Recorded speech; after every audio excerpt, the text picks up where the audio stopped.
Hi everyone, and welcome to the Car Chat podcast. And with me today, live. Well, it's not live. No, it's not live. But we are live. That's true. We're alive. In the studio is Paul Wallace, Supercars of London. How's it going? Not bad. Not Yeah. bad. You were on the podcast. I was looking it up. 23rd of October, 2019. Oh, not far off. A year ago. That is to the day. That Is it? is. It's 27th. Yeah. So yeah. Fair enough. That's a while ago. That was It is. podcast episode number 22. Okay. And at that point in time, and I think, because we filmed it, that was obviously this time last year. Same weather. And I was, at that point in time, I was like, I'll do like 20 episodes a season, give myself loads of time. And then now I'm on like episode, I think this is 73. I think lockdown helped. Because you just need stuff to do. You can't do anything else. Yeah. So here we are. Zoom it is. So, okay. We've just been talking about it, so we might as well get straight into it. It's the most relevant topic we could probably talk about. Yeah. So this video will go out. This video and podcast will come out in about 2 weeks' time from now. So we may have more developments by the time it goes live. Yes. But okay. So the news that's broken today, that my last podcast was with Darren Turner. He'll be the one before you. Yeah. Actually, no. Sorry, I'm just gonna. I don't know. Yeah. Maybe. I could see into your brain trying to work out the schedule. The one before that was Christian von Koenigsegg. And at that point in time, they were looking at breaking the current high-speed record with the Jesko Absolute. And then in between me recording that and that one going live, which was yesterday, SSC, is that the full name? What is the Shelby Supercars America? North America. Yeah, SSC North America. Okay. I think is the... Tuatara broke the high-speed production. Well, destroyed car, it, didn't they? Absolutely mullered it with our friend Ollie Webb behind the wheel. Lunatic. And then so we're just like, okay, this is bonkers. Yeah. And you're watching the video and you're like, this car is pulling at 330 miles an hour like my car at 60 miles an hour. I think I was just blown away with the exactly that, just how it continued to pull. But I was also super impressed with the whole production. Yeah. When they had the planes, the helicopters. I was speaking to Ollie whilst he was filming it, and he was like, honestly, like, my GoPro is so minuscule in comparison to the rest of the production for this. But I'm like, yeah, anyone want my GoPro? Like, so it was like a proper Hollywood style film production. So I'm waiting for, because I think it was being filmed for a Netflix documentary. I think it was being filmed for something big. You might know more than me. That's all I know at the moment. Okay. And then yesterday, fresh off the press, our friend Tim Shmee150 drops a video which is very un-Tim-like. Yeah. Well, actually, the best comment that I saw, because obviously I was going through the comments, was Rockin, AMG Rockin, said, for people that know, it's so nice to see Tim. Because everyone knows Shmee150 reviewing cars, jumping in and out of cars and having an awesome time. But we know Tim, the analytics guy. Yes. And to see him just get into his world was like so engaging and inspiring at the same time, because you can see his brain actually work. Yeah, it was so good.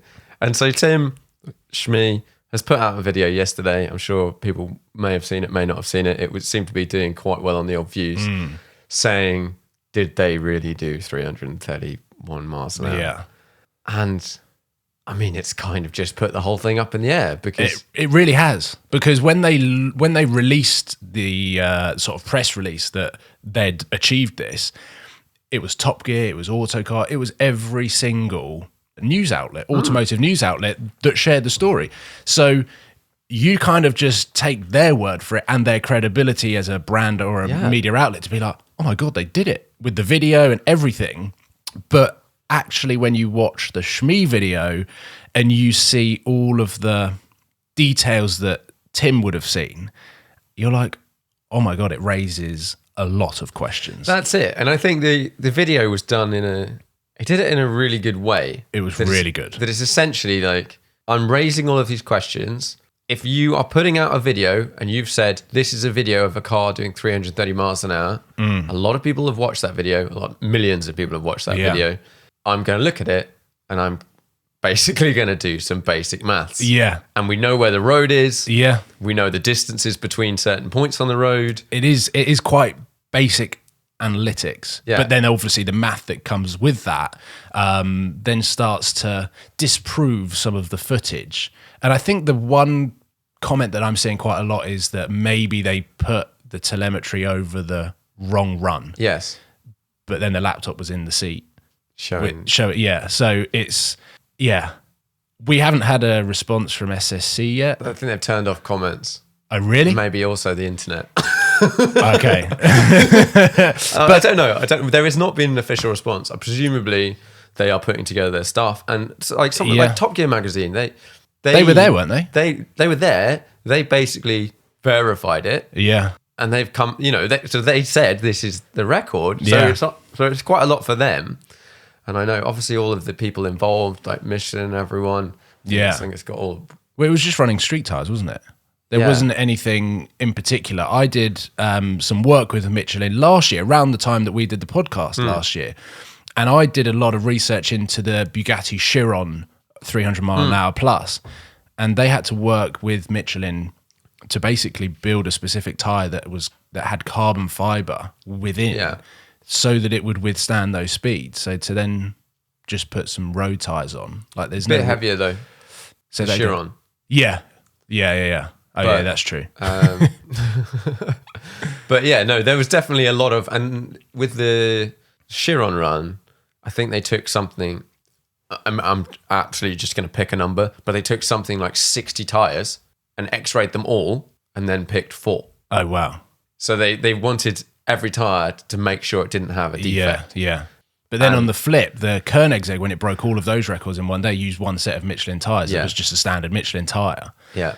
So, and that was 280 yeah, miles an hour. Yeah, which is an insane speed. Insane speed. You wouldn't catch me getting in a car. Clearly, the SSC is insanely fast. Yeah, there's no question about that. Yeah, but there is now just a question about whether it did the top speed. I saw something today about, what was someone talking about? They were saying apparently SSC's video and Top Gear's video are slightly different.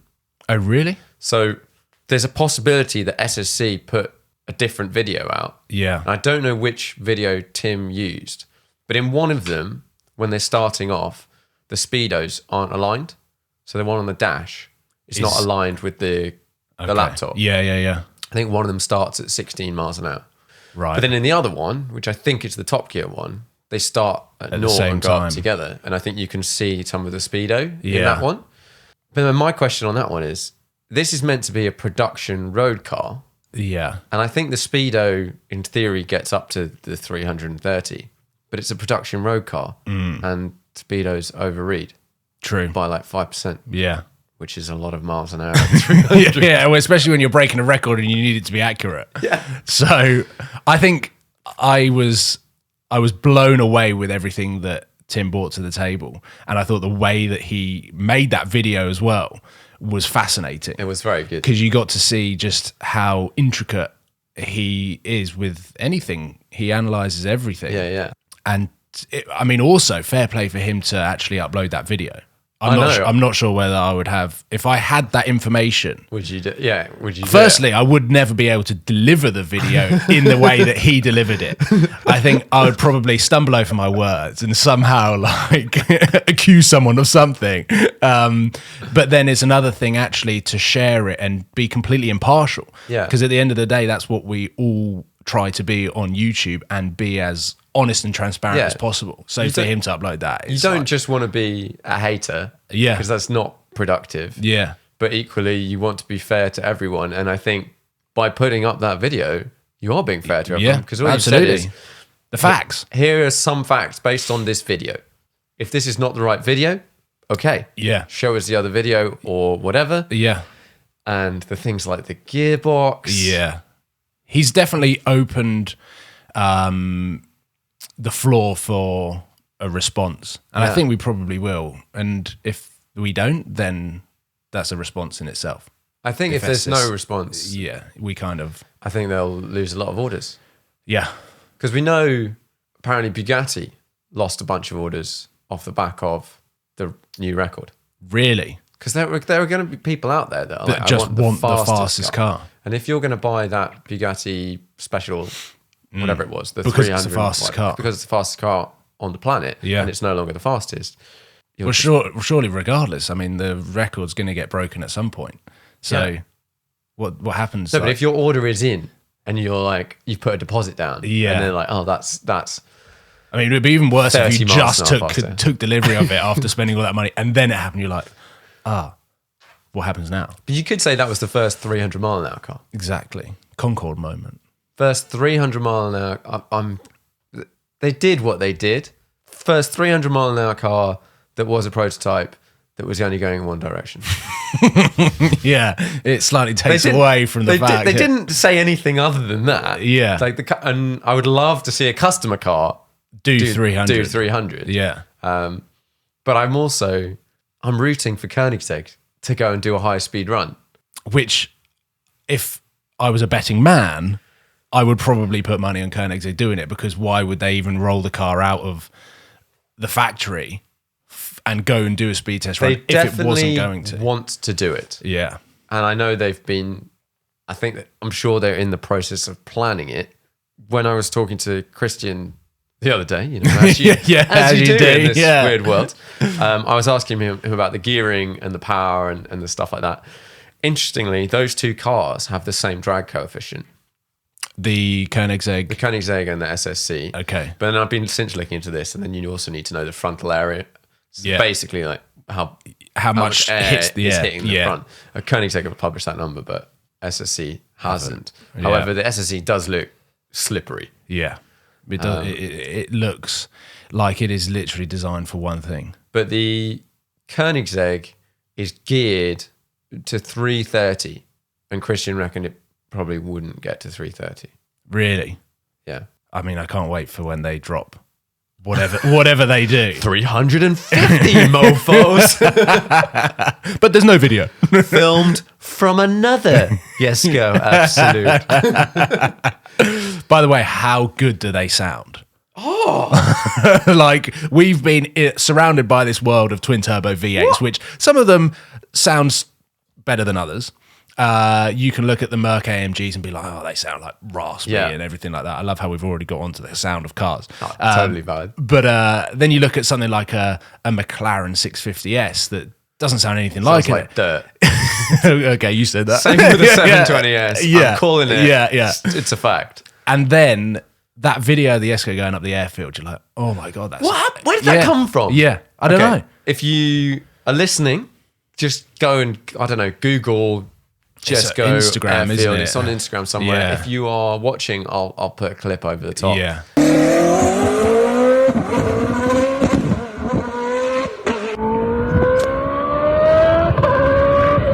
Because it just screams. It sounds absolutely bonkers. And I think I don't know, I had the same, I was watching it and someone had sent it to me and we were looking at something else and then just suddenly went, whoa, hold on a minute. Yeah. Hold on a minute. This sounds sick. Yeah. Not like a twin turbo car going fast.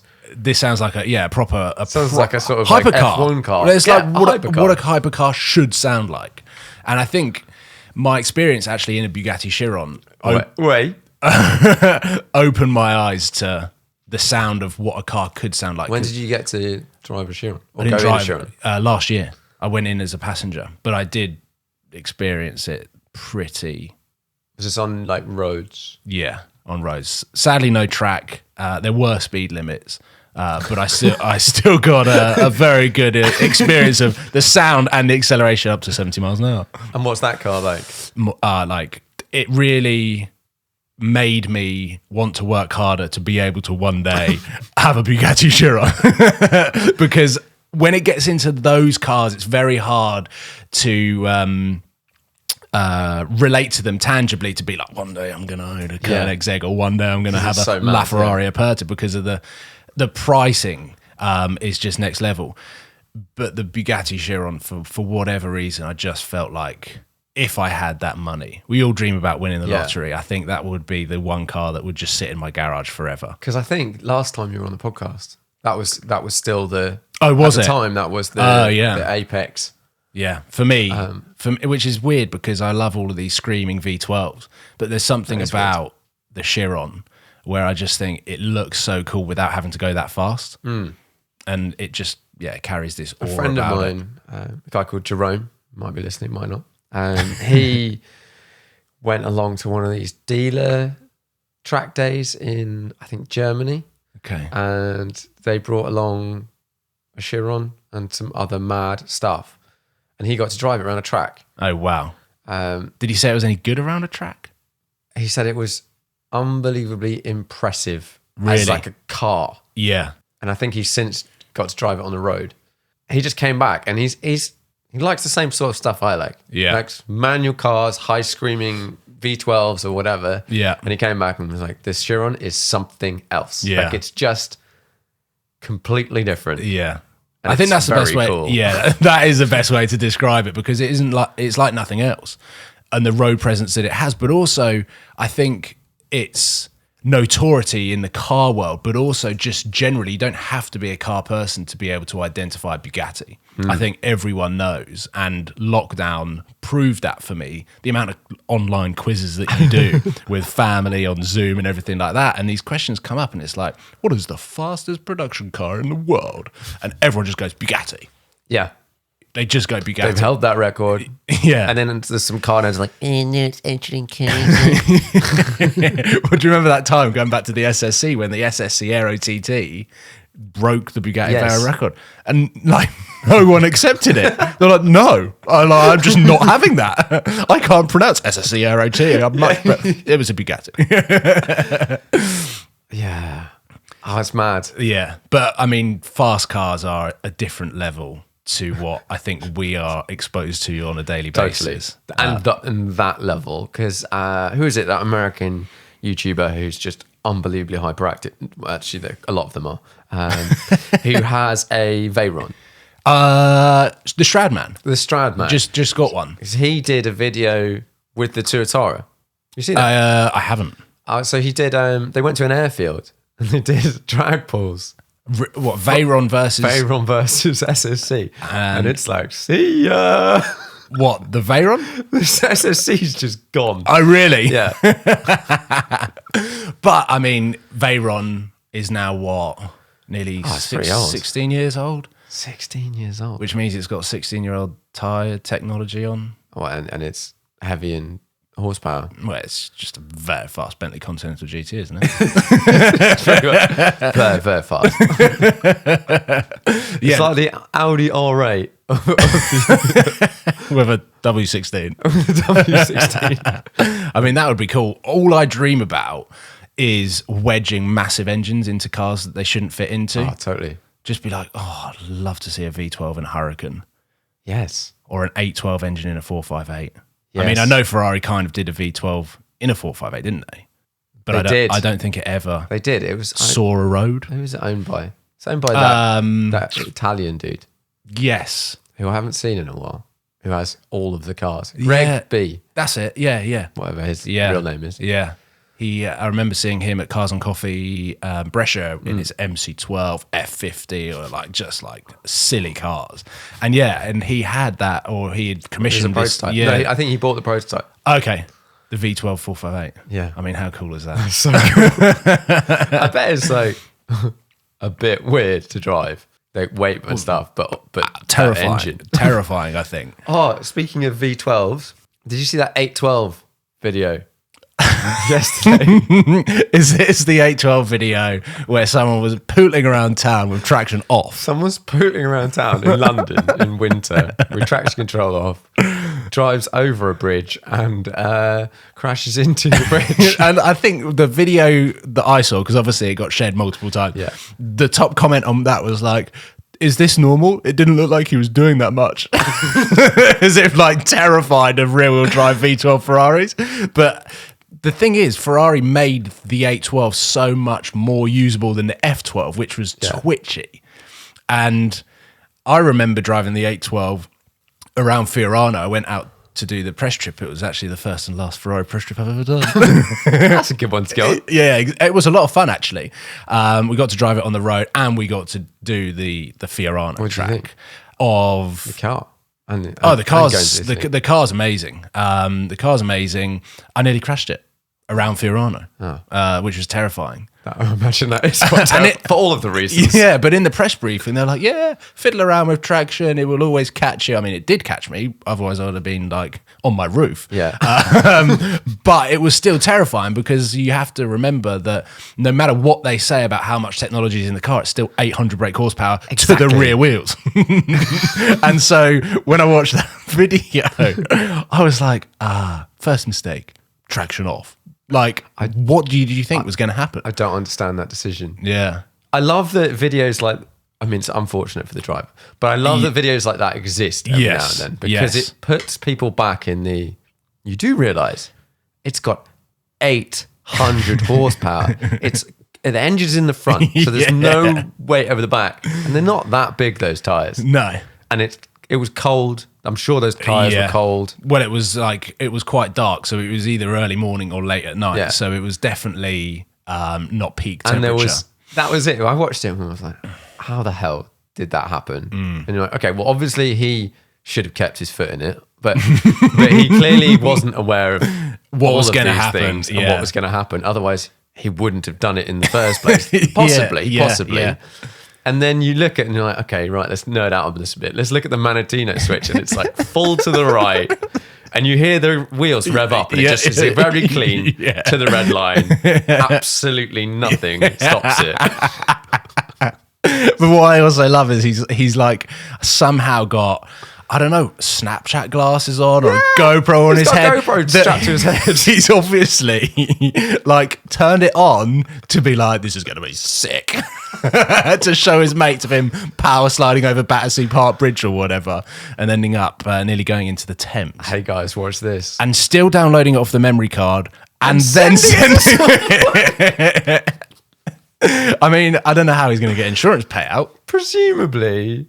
I guess you're still insured, even if you ESC off. I don't know why. I mean, I don't know. You should be insured. Yeah. But presumably somewhere there's pictures of this car now. Yeah, I haven't seen anything. I haven't seen anything yet. No. I mean, but it was entertaining enough. But it did. I 100% had that reaction of like, because at the moment I'm really considering about getting an F12. Okay. Epic. I've wanted a V12 and I feel like the Ferrari V12 is a very good V12. Yeah. Whether it'll happen, I don't know. And then I was like, oh shit, maybe that's too much car for me. I don't know. So weirdly, my Lamborghini Murcielago has been on the channel for like 2.5 years. I cannot stay away from Auto Trader. And I think you experienced this firsthand when I first bought my Gallardo. When we went down to the south of France, I'd had that car for less than a month. And I was already looking at what I could straight swap it for. Yeah. I was like, well, I paid that much for it. What other car can I get instead? Not because I was bored of the car, but just because I was interested to try something else. So naturally, I spend a lot of time on Auto Trader looking at what Murcielagos are priced at and looking at what I can get for that money. And I look at F12s and I'm like, yeah, it would be quite cool to have a V12 Ferrari, seeing as I've done the V12 Lambo, and compare the difference. Two totally different cars. I then think exactly the same thing. I'm like, I've not got enough talent to control an F12, to be anywhere close to the limit of that car. Because obviously I'd want to make it sound better than it does stock. But then you got to get to 8,500 RPM to hear it. Yeah. And at that point, I mean, I'm definitely going to die. So then I go and look at FFs. Yeah. And I'm like, oh, actually, that's quite a cool idea. But then I think it's quite ugly. Yes. So then then I look at Lussos and I'm like, that's quite cool. But then I also realise that they're 170 grand and I still think they've got a way to drop. Yeah, you're similar money to an F12. Yeah. And an F12 looks like an F12. Yeah. Not as modern as a Lusso. No, I was actually impressed with the interior of the Lusso because I had one for about 4 days and I literally daily drove it. Yeah. It terrified me how expensive that car cost Yeah, to live to with. run, yeah. Yeah. But you can't help but have it in the bumpy road mode setting and use it as a daily driver and have so much space and practicality, Yeah. and then flick it to a sports car and have the V12 soundtrack, that gearbox, and everything that makes it a Ferrari. Yeah. And I'm like, oh, actually, that's quite a cool package. It's an incredibly compelling package. Yeah. Especially when we look at where we are in time of how long. Well, the Lusso discontinued. Really? Yeah. Got discontinued this year. So does that mean that the amount that is out there now is going to stay at that amount? And Yes. Because they're now making the 4x4 and it's a replacement of the Lusso. It's not. Oh, wow. Yeah. And then everything's going to So become 4x4. maybe now is quite a good time to buy a Lusso. Let's wait till winter. Let's wait till the depths of January. I mean, we're getting there. I know, but for some reason, I feel like January is a really good time to buy these It is a stupid great sports time. car because people are looking to sell them. Everyone's trying to sell them, supply, demand. Yeah. And then as April creeps in and the sun starts to come out, Price go up. Price goes back up. Yeah. There's so many cars that you could do that with. Buy in January, sell 4 months later, Yeah. and like make a little bit of money. Yeah. Or at least get free motoring. Or at least get free motoring. That's like best case Yeah, scenario. because you've got to pay your fuel bill, I guess. Yeah, feel there are a few things that come with buying a car like that, like insurance, that freaks me out. Yeah. But yeah, Stacks up. yeah. But if you can get in and out of a car, and There is a very compelling thing about modern-ish Ferraris, though. The 7-year free servicing and maintenance. Is it 5 years servicing or 7? I think it's 7. It's 7 years Yeah. free servicing and maintenance and whatever. Warranty. Yeah, which is unreal. All you pay for is tyres and fuel. Yeah, And insurance. If you think about where Ferrari were pre 430, Yeah. and everything was just kind of falling apart as And the you look glue at- melted. Other high-end manufacturers, someone like McLaren, for example. Even Lambo.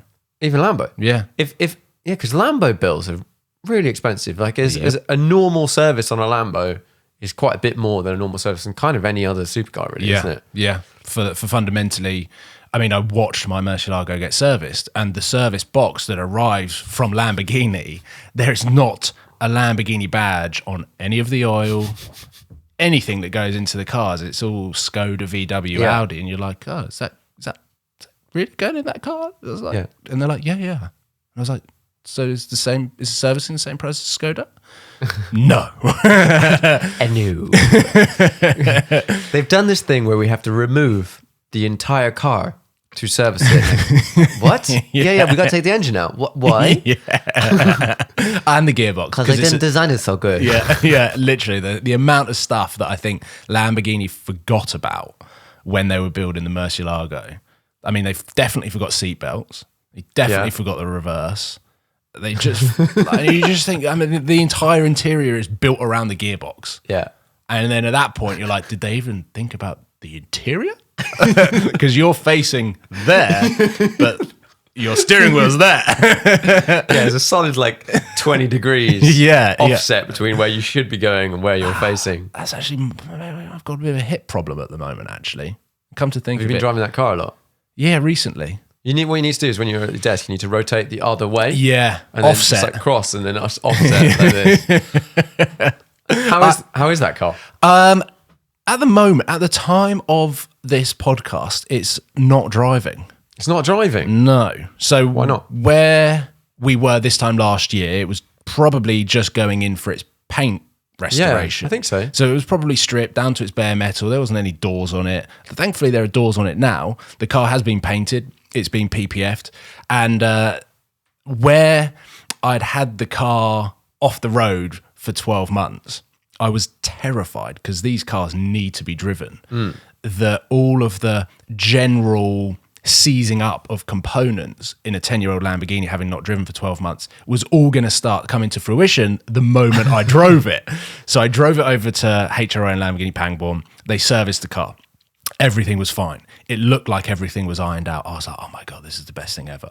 The one thing they said to me, they were like, this coolant pipe is in a position where it shouldn't be. So just make sure that gets sorted. But at the same time, we probably could replace it. I was like, don't worry, I'm really not driving it. because I was starting to prepare it to get it up for sale. And then the opportunity came where I could take it up to Scotland to join the Nissan GTR and the BMW M2 as a 3-way epic road trip. And I was like, okay, one last hurrah. Come on, like one more drive in the Lambo. It's been painted. Let me enjoy it one last time. Let me hear the engine and let me just go and drive it. And so I trucked it up to Scotland, and about, I'm going to say 5 miles. It was not long. I reckon we were about 15 minutes into the drive. I just fueled it up, and this coolant hose just went bang.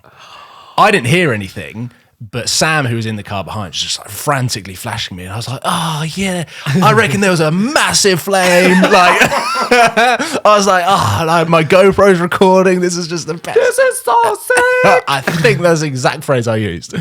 And then I soon realised that actually it was a little bit more serious than that. So I just pulled over, engine off. I like flicked the battery off, and I just started to see all of the stuff dripping out. Stuff dripping out. I was like, "Oh my God, this is not what I wanted." But at the same time, the cameras are on. Like, this actually could lend itself quite interesting to the episode, because for 2 years, that car has been bulletproof. I had one engine warning light, which was a fuel injector, which cost me about £95 plus VAT to fix. It's been so good. And then to have this one last trip, get up to Scotland, be so excited for it day one. And then basically we had our plans set out for those 48 hours. We had 2 videos we needed to shoot. We knew exactly what we were going to be doing. And then within 10 minutes, all those plans got wiped out the window because the Lamborghini was on the back of a trailer and headed back towards London. I was like, this is... So we went and got lunch and sort of reset ourselves, came up with another plan. And well, hopefully when this podcast has gone live, the videos will be live as well. Yeah. So you'll be able to see how we resurrected the videos that we originally had planned. And yeah, but the Lambo is now good. And I'm pretty sure it's going to go up for sale. Not because I want to sell it, but because it doesn't fit into... It's time. It doesn't fit into any plans now for 2021. Because I think when you were on the podcast last... You were sort of at that. You were like, yeah, okay, it's going to get painted, and then I'm probably going to sell it. Yeah, the 2 reasons for that. Firstly, is it's emotionally ticked a box for me. I've owned my dream car. I'm happy with that, and also I'm not rich enough to just own it. It is part of my business. So if it's not earning me any money or it's losing me money, it's also a reason to get rid of it. Yeah. But also the paint restoration and that general project was such an interesting thing to film that it got to the point where the car was at such a beautiful condition that I feel like I probably couldn't look after it the way that it needed to be looked after. It needs a garage. It needs to be in a collection. It needs to be properly maintained and looked after. And I felt like I'd got it to that position to then pass it on to someone else for them to enjoy either statically or dynamically, whatever they wanted to do with it. So yeah, now I'm at that point.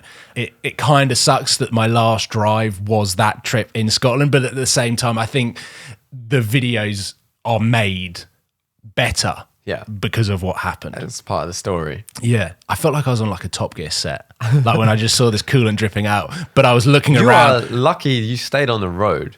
Yeah.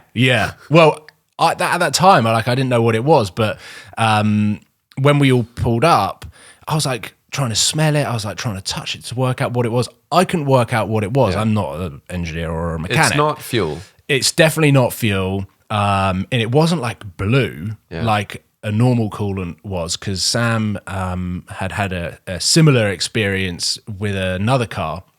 And he was like, it doesn't look like coolant. Like, are you sure that's not fuel? It's like gearbox oil. What is it? I was like rubbing my foot over it, trying to work out whether it was slippery. It was none of that. Like, I thought, I was like driving away from that going, somehow my car's just got water in it. Yeah. And I couldn't work out what it was, but SB said, Lambo service for you. I literally, SB were like, it's coolant. And I was like, okay, fine. At least it's not a massive. And where did it come out of? Just the engine area? Yeah, just the bottom, like really far in, but right at the bottom. So when I was like looking under the car, I could just see it dripping. So nowhere like near halfway. your wheels? No.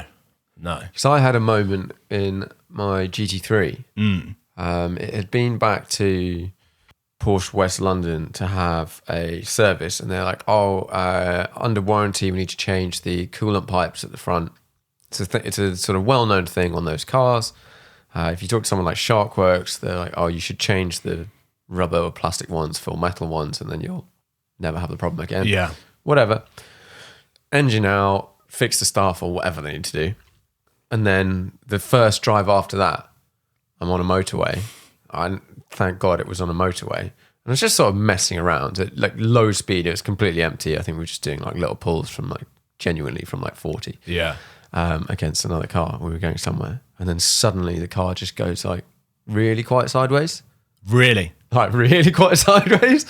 Oh, wow. And I was like, I sort of caught it and carried on and whatever. And was like, what the was that?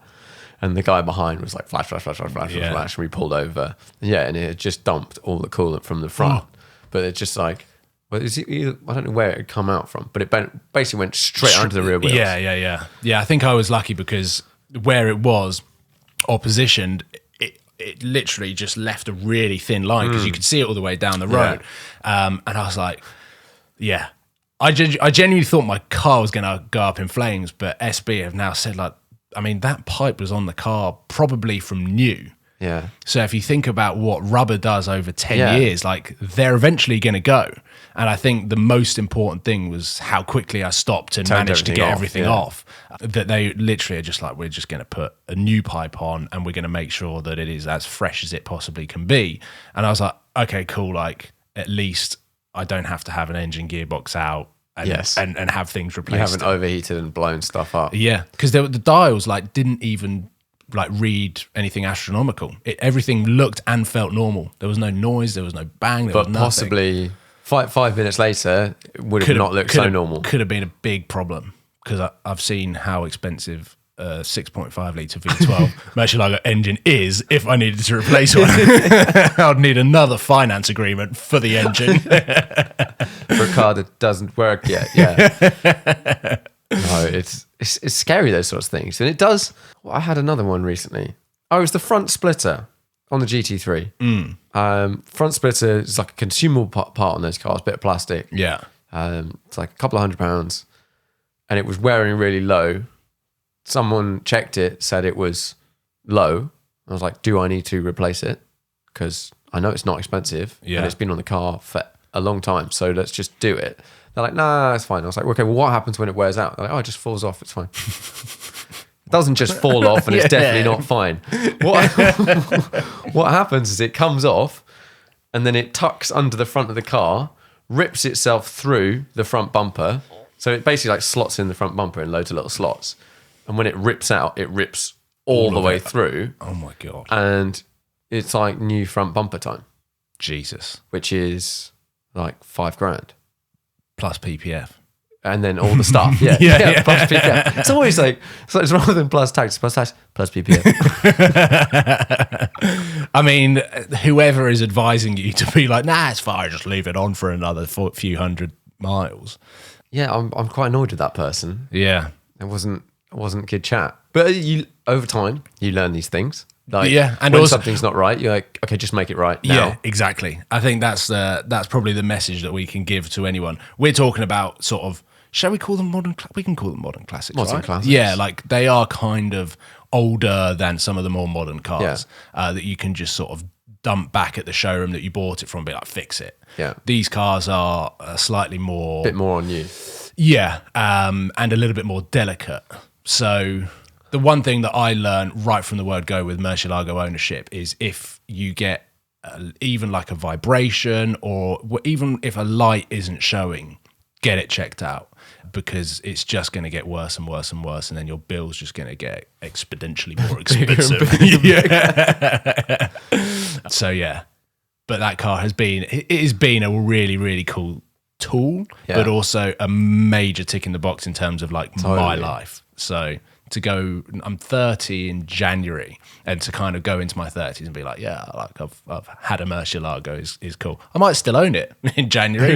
I kind of hope I don't. I'd like someone to buy it, but at the same time, if I go into the 30s and still have my dream car, then it's still cool. It's cool, yeah. It's still cool. Yeah. So recently, you've got another car. You got a GTR. I have. Actually, before the GTR, let's wind back a bit. Yeah. I think last time you were here, we were just starting to talk about the 458. Yeah. Interesting project. What happened with that? So the 458 was going to be a really cool project where it was like base spec. I've never seen a Ferrari with like this minimal amount of options ticked. And Euro Spares obviously have this massive warehouse of carbon fiber, all OEM stuff, like used new Ferrari parts. So we were just going to kit this car out, carbon bucket seats, new wheels, going to stick carbon all over the interior. We put the exhaust on, put some tyres on. And it was just going to be a cool project of almost having a ready-made car that we were speccing in front of ourselves and doing. But COVID hit. We got the car in December. It got to about February. I'd taken it. The PPF had been removed. The wrap had been removed. And I remember I was at NVN when I got the call from Eurospares, and they're like, "We need the car back." And I was like, "Oh, but what about all of this content? What about all this stuff?" Yeah. And they were like, "Where we are as a company, everything that we've got planned has basically been torn up, thrown out the window." And I was just heading out to Dubai, and I said, well, the car's at NVN. So if you want to grab the car and do what you want with it, like tuck it away, fine. But it would still be cool to revisit it or like do something again. And I think they've just sort of like got their heads down and cracked on, because the thing with lockdown, especially with their business, which is Ferrari, Lamborghini, Maserati, like no one was driving cars, no one was even tinkering and getting ready for the spring and the summer. So I don't know really what happened. I'd be speculating if I said anything, but they kind of just like became quite quiet with the whole project, which was a shame because the whole thing was cool project. it was really exciting. I know we talked about potentially importing something in from the Middle East a few times, and I was like, I just want to do it again. Like, it was cool to see the car on a shipping container and then see it in the UK and drive it around with the Arab plates for a little bit, and it was all really, really cool. But yeah, a shame that it got cut short, and never saw the car again. Don't even know where it is, or my exhaust. Oh, no. Give my exhaust back, man. Just give it back. Oh, so that car will be somewhere driven by someone. Yeah, I don't even know if it's still in the UK. Base spec. Base spec 458. Why? So in the random auto trader searches that I've been doing on F12s and stuff like that, you come across there's an F12 for sale at the moment, a blue one that is one of the anniversary cars. Okay. So it's listed at £300,000. And then you look at the spec, and the interior has no carbon. Really? No carbon. Is it because it's this historic? No, I don't know. I don't know. Someone didn't Whoever made that decision made a really bad decision. Because like, you look at those cars, and as sort of weird as it is, I'm not one for like throwing carbon around everywhere when it doesn't really do anything, and like kind of whatever really. It's a nice to have. It's a nice to have thing, but you look at those interiors, and the plastic looks so naff. Yeah, in comparison. And I think Ferrari carbon fiber driving zone is like an option that Ferrari dealerships almost tell customers to spec, because it gets to this point when they're looking at reselling them, and you've got people like yourself and me just like looking and getting a little bit nosy, and immediately just being turned off, no carbon. Yeah. Because you look at it and you go, there is one for the same price that has it. Yeah. And why would I, like, these cars are so expensive that you want the entire experience to feel exactly nice if it can. It doesn't make the car more valuable as resale, it just makes it more desirable. That's the one thing that I've picked up. So having a nicely spec'd car and tastefully done, because I think you can get really bad carbon options on any car. Totally. Yeah. But I think Ferraris in particular need that steering wheel and center console carbon to make it feel like it's a proper Ferrari. Yeah. Not putting down people that are driving around Ferraris that don't have the carbon zone, but it just doesn't look as good. It doesn't look as good. Yeah. Personal preference and whatever, but generally accepted by people around. It looks nicer. Yeah. Which is, I think, the same. Porsche have their own specific options that I feel like you probably should have. Yeah. Same with Lamborghini. I know they've got like their branding packs that Lamborghini basically don't put badges on it on their car, and you have to pay for the little Lamborghini badge above the glove box or the little Lamborghini headrest on the seats. And it's like, if you don't spec it, you don't get it, all right? Don't get my Lamborghini if you don't pay for the extra badges. Yeah. Oh. But I mean, the jokes that are around on these highly expensive cars where it's like, I mean, look at Koenigsegg, look at Pagani and their optional list. Yes. Would you like an 812 in options? What does that get me? It gets you a nice interior. A different coloured stitch. Yeah. Or you can have whether it's McLaren or anyone, you can have the exterior of a car, which is already carbon, invisible carbon. For how much? Double the price of the car. Yeah. But what's mental is Bugatti's exposed carbon is 250,000 euros for that. Yeah. For them not to paint the car. We know why, because obviously the carbon weave has to be perfect throughout. Yeah, it's a lot more effort. Yeah, they can throw on any carbon really and paint over it and it's fine. Pagani, bare carbon on a Wyra Roadster that I saw was £900,000 for a bare carbon finish on your Pagani Roadster. I was like, 900 grand. Like 99.8% of cars are cheaper than just not painting that one. And I was like, okay, I think they're making up some prices now. Horatio is well known for making up prices. Yeah, but the cars look beautiful, so he gets away with it. He's an artiste. He's an artiste, and if you're friends with him, maybe the price is less. If he doesn't know you or thinks you've got a bigger budget, maybe the price is more. I'm pretty sure that happens, guys. That happens. You'd like to upgrade your base spec C12S to 760. That's going to cost, for you, sir, 5 million euros. Sold. Yeah. Yes. People pay. They do. And I wonder whether, like, at the end of the day, and they've done the deal where they just go, oh, I can't believe you did that. I can't believe you went for it. What a result. I accidentally put a note on there.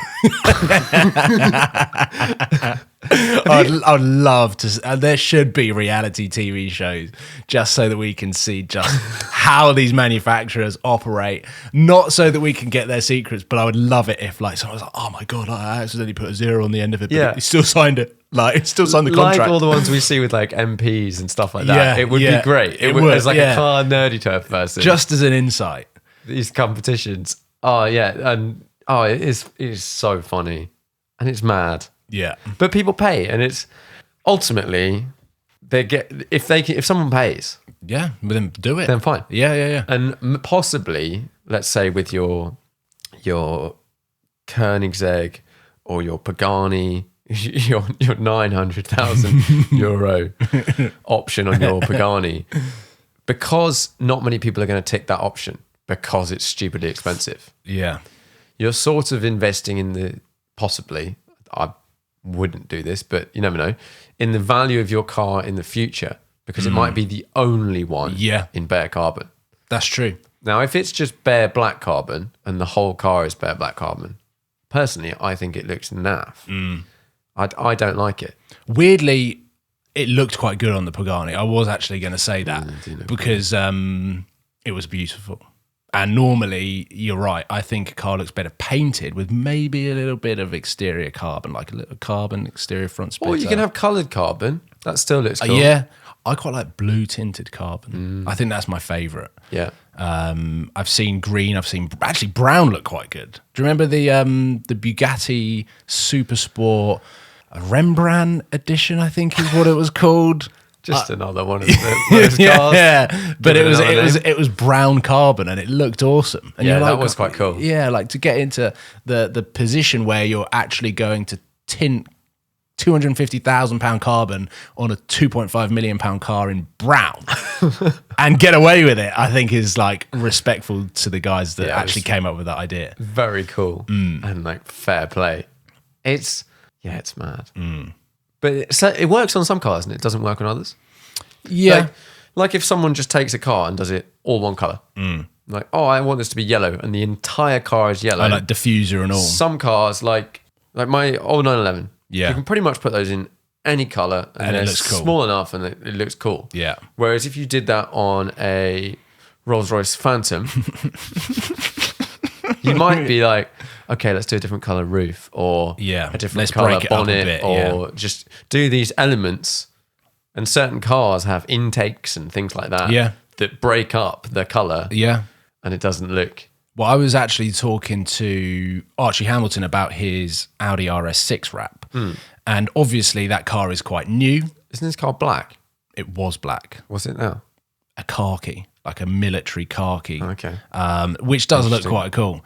I was talking to him because obviously when you're looking at changing the colour of a car, you try and find as many examples as inspiration as possible. So he was sending me Lamborghini Urus photos of all of these wacky colours that people had wrapped them out in the States.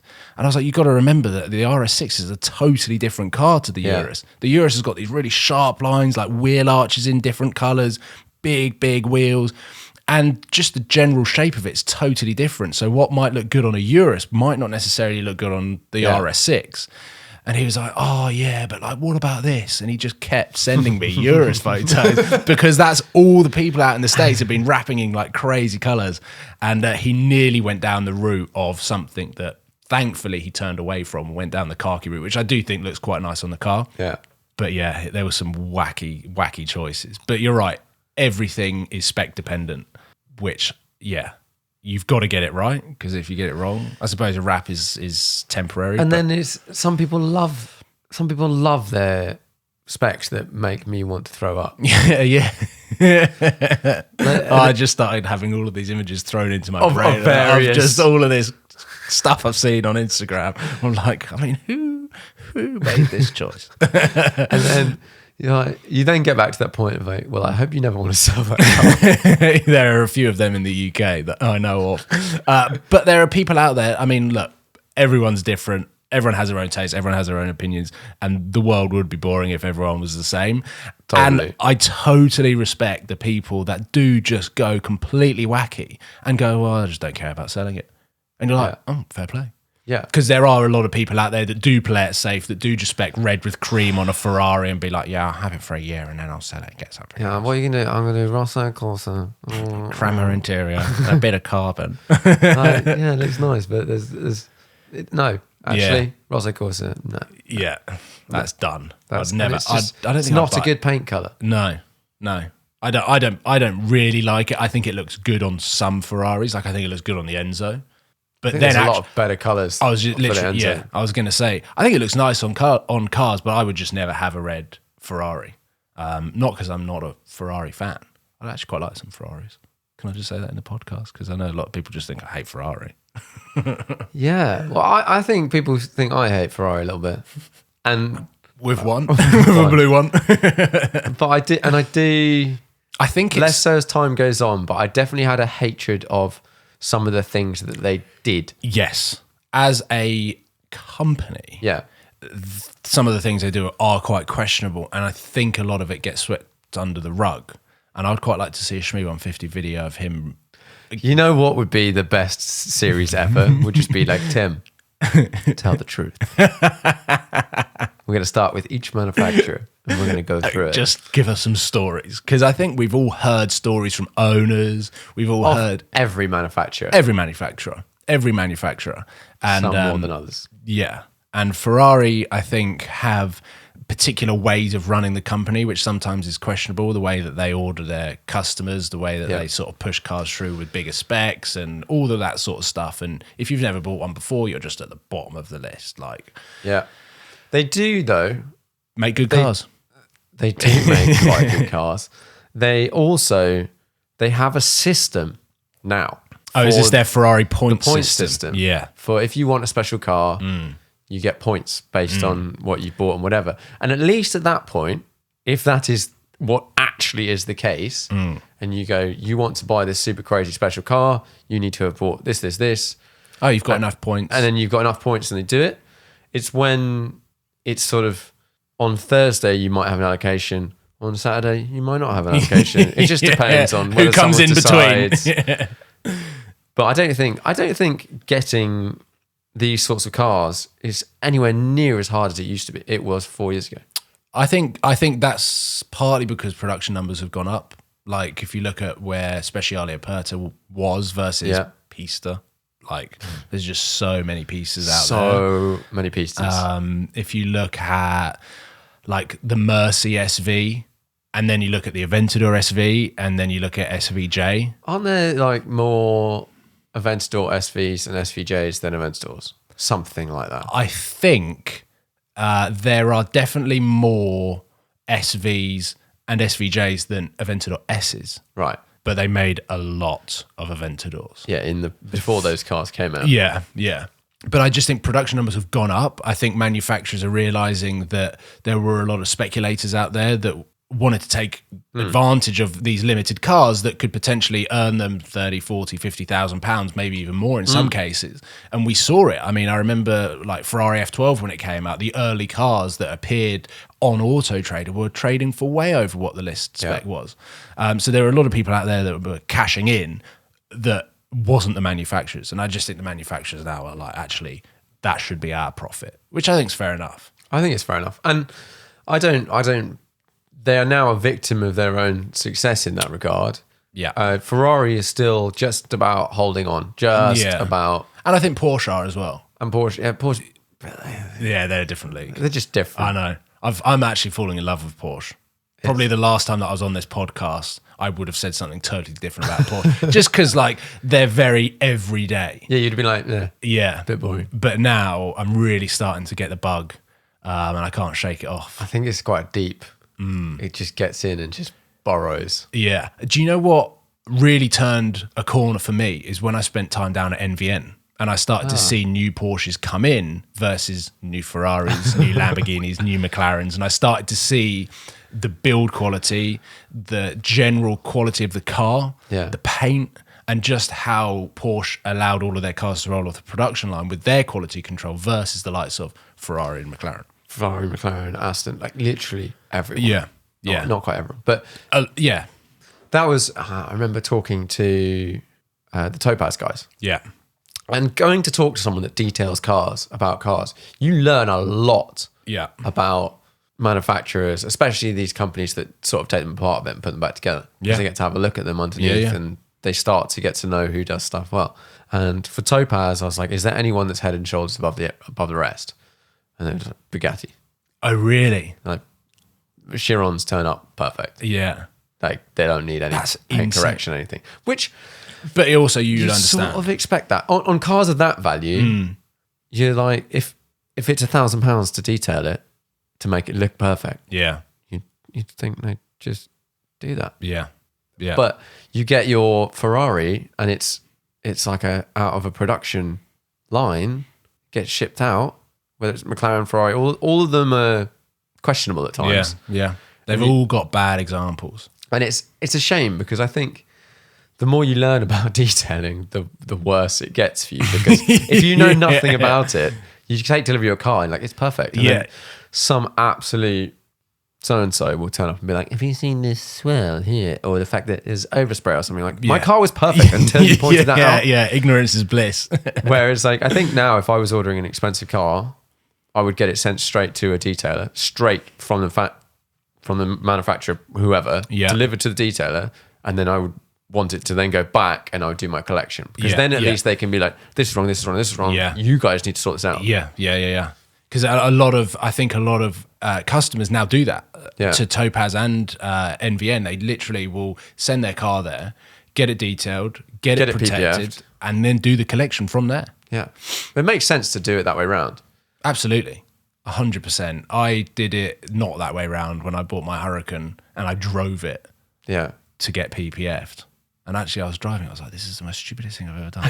Like, it could, like, this so easily get stone chips. If there was ever a time to transport a car, this is that time. But then I heard a really cool story about a Porsche customer who had an original 911. It had a motorsport heritage. I can't remember the exact thing, but he got a 911R allocation, and he spec'd it in exactly the same, and refused PPF because he wanted his 911R to have the same heritage. So he wanted the stone chips. He wanted to feel like every time he got in that car, it was telling a story rather than keeping it completely pristine and wrapped up. I was like, that's quite cool at the same time. It's quite cool. I go two ways on that because I like that. Yeah. And like my old 911 doesn't have PPF.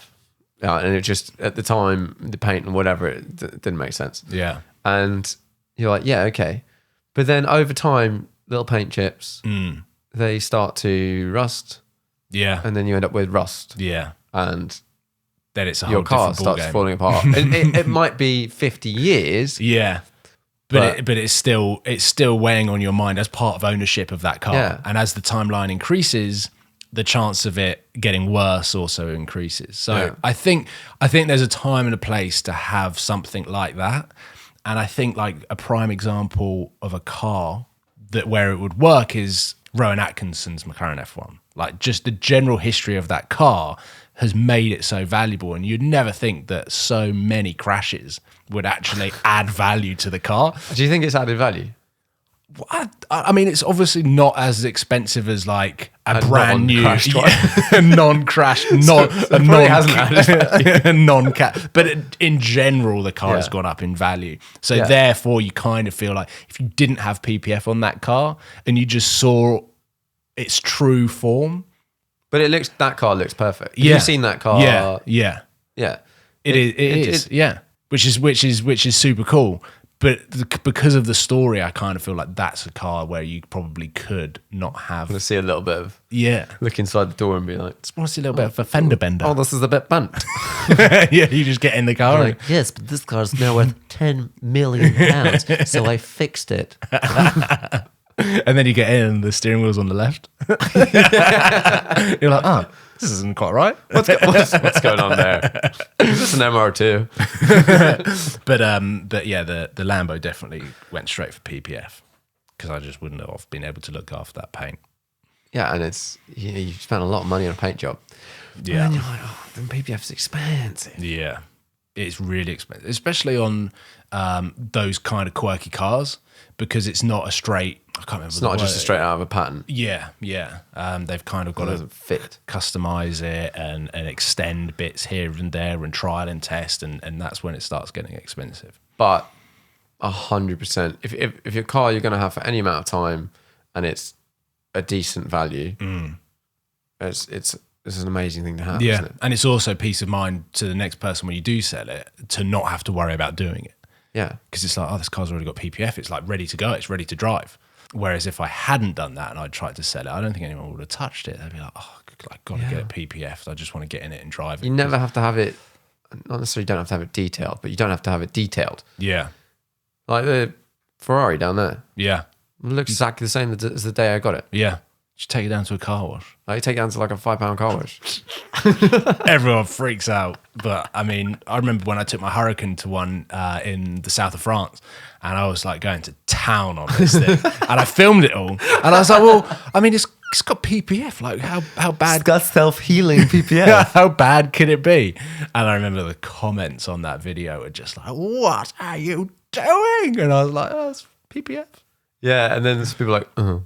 Like I did a video with the 40 the other day, just like a sort of like review sort of thing, and the thumbnail is me sitting on the front fender. Oh yeah, and the number of comments of like, "What are you doing?" Yeah, obviously I'm quite a careful person, and I just wanted to be there, so I'm like leaning on it. I'm not like jumping up and down or whatever. With your keys in the back pocket, and be like, "Oh, jeans," but like you got behind it. And I was like, "Yeah, but I wear these jeans all the time, so I've thought about the jeans that I wear. Yeah. They don't have any metal things on the back. Yeah. They don't have anything that scratches anything, and it's also PPF. Yeah. So you're like, it's fine. Yeah. And be like, what are you doing to that? You don't deserve that car. Like, it's my car. I can do whatever the hell I like with it. Thank you very much. Traction off, head cam on. Ain't got no traction, dude. Oh, yeah. Yes, he would have been that car too. But I think you drive all these cars around. Let's say you get used to driving an 812. If you drive an 812 in sport or something like that, you can put your foot down and it will go. I drove an F8 the other day. Okay. And that, by all intents and purposes, is a very fast car. Lots of horsepower, two-wheel drive. But I wasn't allowed to drive it in any of the more lenient, like CT off or anything like that. Yeah. And in normal sport or something, you just put your foot down and just from like 20 miles an hour, it just goes. It just like zips up the road like an electric car. It's like, yeah. Oh, that's really boring. And then you get that experience. And so many people now, if you get into a modern supercar, will have that experience of I can just put my foot down. And then you drive something with traction control, no traction control. You can drive a car with 300 horsepower with no traction control. Yeah. Like, you can get that wrong quick. You can get that wrong. You can end up, if it's wet or something, or you're going around a corner and you just hoof it. Yeah. Like the number of people, and you must have had this experience a lot, being in a passenger seat with someone and someone who just seems to have like a on-off throttle foot, and they start moaning about the traction control in the car. Yeah. The car has So why he's interfering? something recently, and like big horsepower car, and the guy was just like mashing it.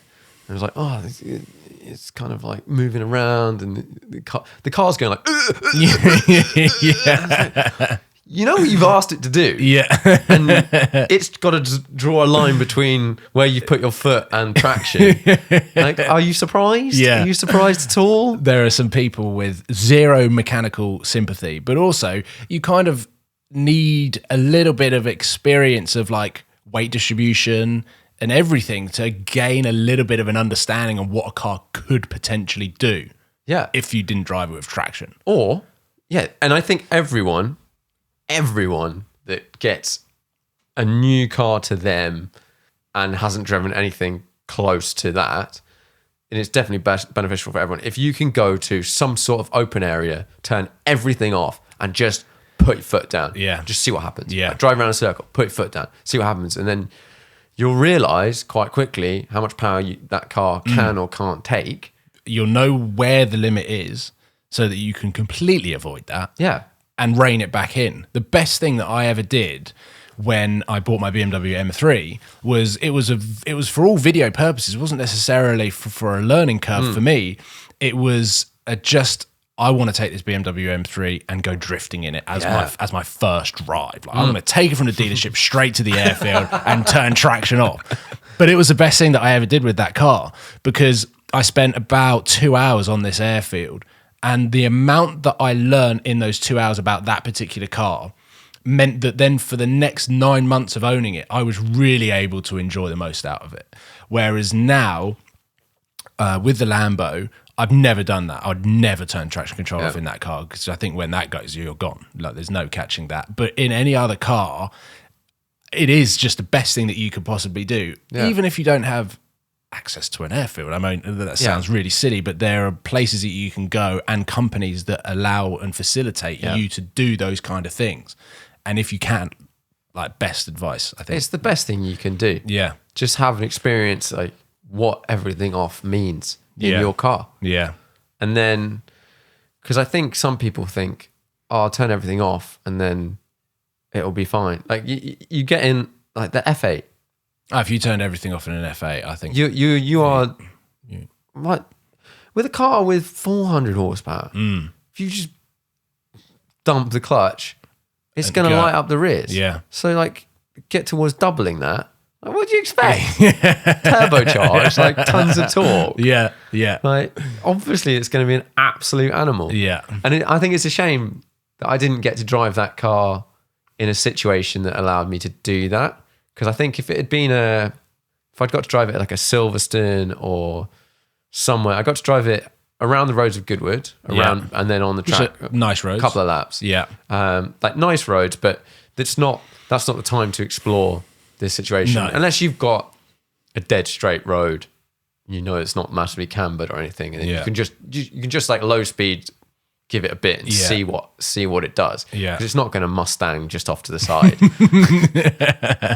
But as like a track, it's all high speed, fast flowing stuff. So it's not where you need a nice low speed corner where you can just give it some and just see what happens, see how it reacts. Yeah, I think I was thinking about this the other day actually.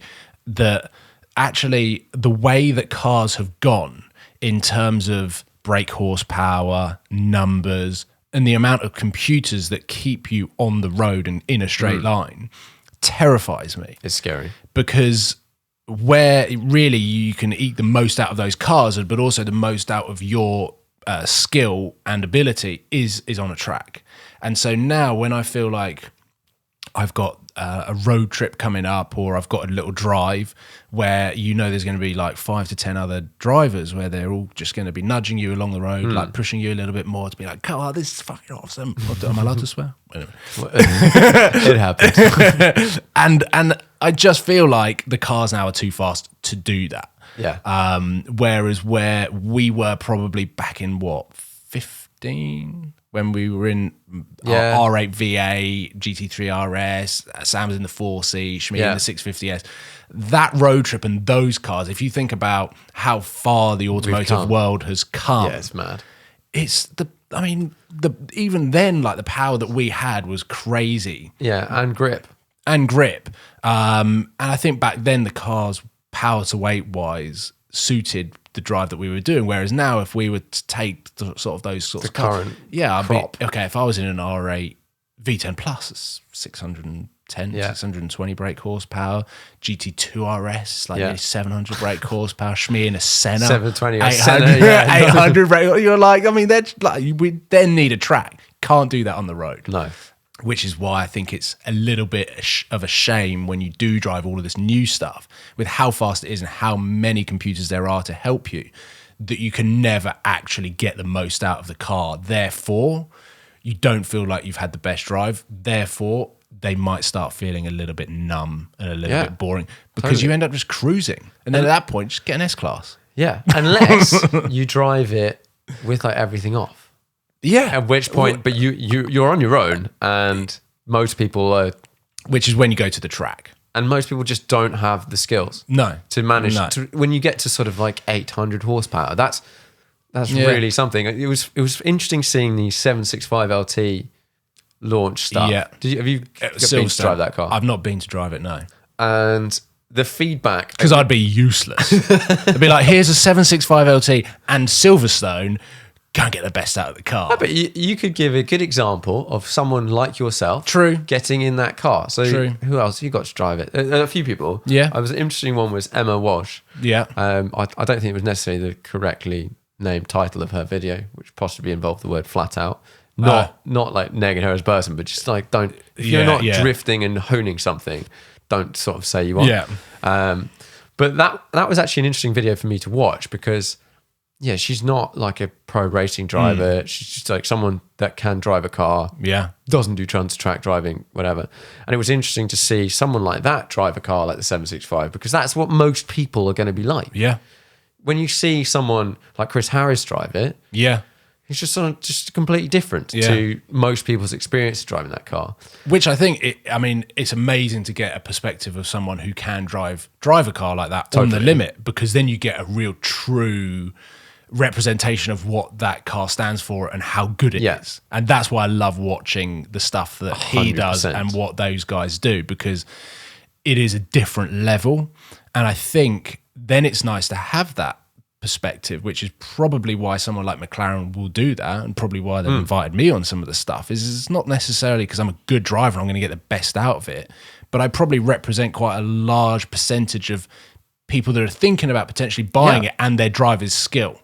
Not saying that I'm a good driver or a bad driver. I've like got some track experience and some driven a bunch of cars, high performance car experience, which I think is probably the majority of people that are thinking about buying something like a 765. Yeah. And then you looked at sort of, I don't know whether you do this, I do this, whenever a new car comes out, I sort of pick the 5 videos or 6 videos and watch a few and then read some reviews and whatever, and then sort of draw some conclusions from all of it as like an aggregate. I can't afford it. That's my conclusion. And if I could, I can't afford the depreciation. So, but you listen to different people and different people's opinions. And I thought the 765 was a really interesting one because a lot of people came out of it and said it was too tricky, or the electronics couldn't quite keep up, or something like to that effect. Yeah. And immediately that takes me back to your 812 with traction control off. Like, why are you driving it on? You should never be driving a car on the electronics. Yeah, yeah. Or on the limit with the electronics. Yeah, like using the electronics to push it on the limit. Yeah. Like if it's, I don't know, like a Ferrari system where it's doing a whole bunch of stuff in the background, but fundamentally you're kind of still on your own, but it's just helping. Yeah. That's one thing. Whereas the idea of like hitting the sort of a certain amount of side slip and then it's just going to hold you there in a drift, even if you keep your foot planted. Yeah. Like, I'm sure for a lot of people that would be a nice, fun experience, but it's not that rewarding. No. Whereas I want to get in a car, F4 is prime example. You get in that car, you are on your own. Yeah. So you're aware that you're on your own. So if you start to push the limits, your reward is significantly higher. Yeah. But also you're aware of what you're doing. Yeah. And that's 500 horsepower. Yeah. This car is like 770. Yeah.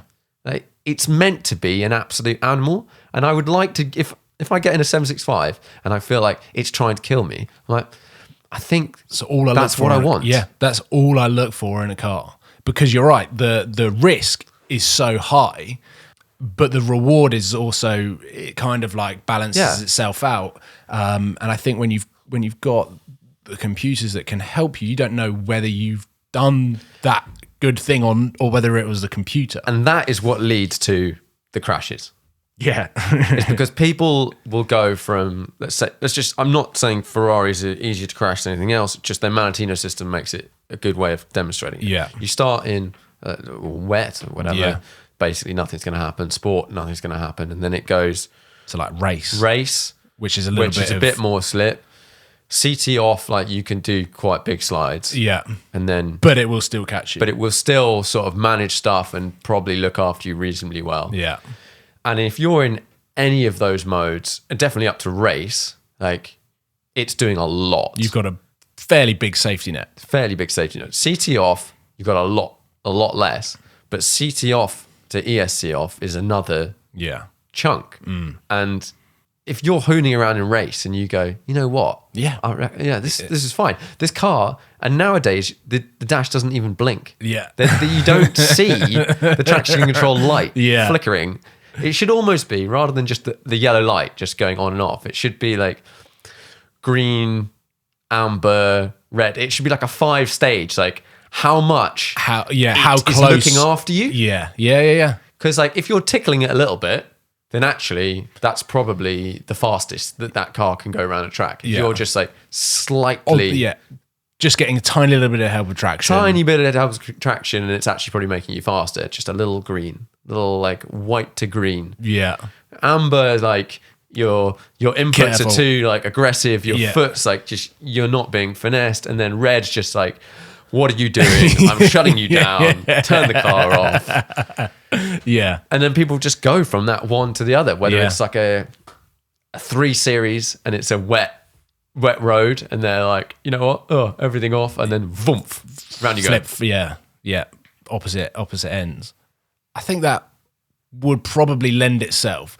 Whether the people still in control of the car would listen to that or see the red light as a challenge. Yeah, I'm not too sure. Because then at that point you're like, we've just sort of like made this car a game. But then you could have it with, let's say, like CT off, and at the level of where you are on the light, and you could have a video of a instructor type person doing a perfect lap, fully lit, but it's just tickling the green. Yeah. Because he's so in harmony with his inputs and everything are correct. Yeah. And he's not gone too much. There's not too much error in it. Yeah. Whereas like Muggins might still be able to do a similar sort of thing, but it's like red.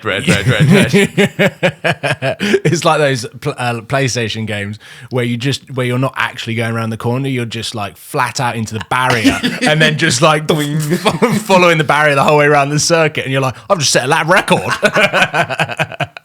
So I think I was the same with the 765. I heard very mixed reviews, and a lot of people kind of just said like, the 720S was fast enough and good enough, but actually comparing that to the 765, more usable and more enjoyable to use more of the power, if that makes sense. Whereas the 765, a bit too complicated, a little bit too twitchy for people with all of the computer systems on. And then at that point, you're taking out a large percentage of people that might end up having an accident in that car if you're just turning traction control off. And everyone was driving on a track. Not many people have driven it on the road yet. And that's actually where that car is designed to be driven on a road. Yeah, it's got number plates. The 675 on a road was so much better than a 650. Ignoring all of the fact that it's quicker or not. Yeah. It was way better at 30 miles an hour. Yeah. And I reckon the 765 will be the same. Yeah. I can't wait to see them on the road though, because I think they look wicked. Yeah. I know someone that's getting one.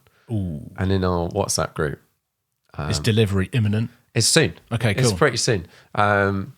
He just gets endless abuse with that downward graph that comes in. We're just like, tracking, because he's got a 720S at the moment. Yeah. And we're just tracking 720S prices. And he's like, look, I know what it's going to be. Yeah. I want that car. Yeah, exactly. That's the best position to be in, that you've got your money invested in a car that you want and you don't care about anything else. You've done the calculations. Yeah. You're fully eyes open. Yeah. That it might cost you X to own for a year. Yeah, and I think in a way McLaren prices might start correcting themselves, because it will only be those people that buy them that are going into that purchase knowing what to expect. Because I think the last 3 to 4 years, especially sort of from 675 LT, when they started to go up in value, all of a sudden people that would jump shipping from Ferrari and Porsche going, I'll get the next limited McLaren, and then all of a sudden they've done 15 special edition cars, and they've done all of these MSO pack things, and every single car coming out is totally different and unique, and then you're starting to experience depreciation that you might not necessarily have expected, considering the company's history and how new it is. So hopefully McLaren start providing cars for the people that know what they're going to expect and are just buying the car because they love McLaren. Because I really like the brand, I really like the cars. They've got a few little things that they can iron out, and when they do, it's going to be wicked. I, at some point in time, would love to own a McLaren. Me too. I would love to own a 720S or something like that at some point, just to see what the hell that thing is like. And use something that is like a modern day spaceship, isn't it? It's crazy when you compare it to... It's hypercar performance for 140 grand. But I'm put off buying a McLaren for whether it's reliability issues, well documented, like they have problems. Sometimes you get a good car. Yeah. Sometimes you don't. Yeah. But it seems it's not like a Porsche. Yeah. They're pretty much all good. Yeah. And if there's something goes wrong, they fix it and that's it. It's done. Yeah. They might set on fire, but they try and solve that issue. All supercars seem to set on fire at some point. Yeah. I think Sign of a good car. Exactly, like 458 GT3 RS. Like, I think McLaren, unfortunately, are growing in a time where everything is on social media. If you look at Ferrari, Lamborghini, Porsche, look at pretty much any manufacturer, Pagani, Koenigsegg, they kind of started their first 5 to 10 years of their company really didn't exist in the world of social media. So we might not necessarily have seen the imperfections of their testing and building and customer deliveries going wrong, but now it's almost like a running joke with social media that McLarens just always go wrong. But actually, if like Lambos catch fire, we've seen all of those videos. Porsche, Ferrari as well. Unfortunately, for McLaren, I think on their timing, they have done an incredible job. No one, I think, can argue with that. There have been a few, when they first came out, my love of the brand was quite high. British brand, great, good, seemed like good ethics. And then there's been things that have happened over time that you go like, oh man, why do you do that? Yeah. Like, that's what the Italians do, man. Like, and there was I don't like Ferrari for certain reasons, and McLaren have done similar things at certain points in time, and customers, you'll end up frustrating a lot of people. And I just hope that the next 5 years go the way that they want it to go. I hope so, because if it does, I'm all about championing a British brand, and I would love to own a McLaren. I've come close a lot of times, and I know people that own and have owned, and it is really like mixed experience. And like you, I'd love to just experience it for myself, and if I can do that and document it on YouTube, then surely that's the most transparent way of showing a real McLaren ownership experience. Yeah. So we'll see. We'll see. And I think British brands at the moment, all car brands at the moment are struggling a bit, but like specifically Aston Martin and McLaren, all of these like crazy lease deals and stuff that you can do on stuff like a 600 LT where everyone got these amazing deals. Yeah. And unfortunately, the residual value of those cars is just nothing. Yeah. It's not nothing, but it's significantly less than what they were paid for. And then you get to the end of all of these 3-year terms and the cars come back and then all the dealerships are like upside down by quite a lot. Yeah. And then they're just sitting on. I hope that if it's possible to make less cars, there just be less cars around. Astons, McLarens, not Porsches. I want them to make as many as possible.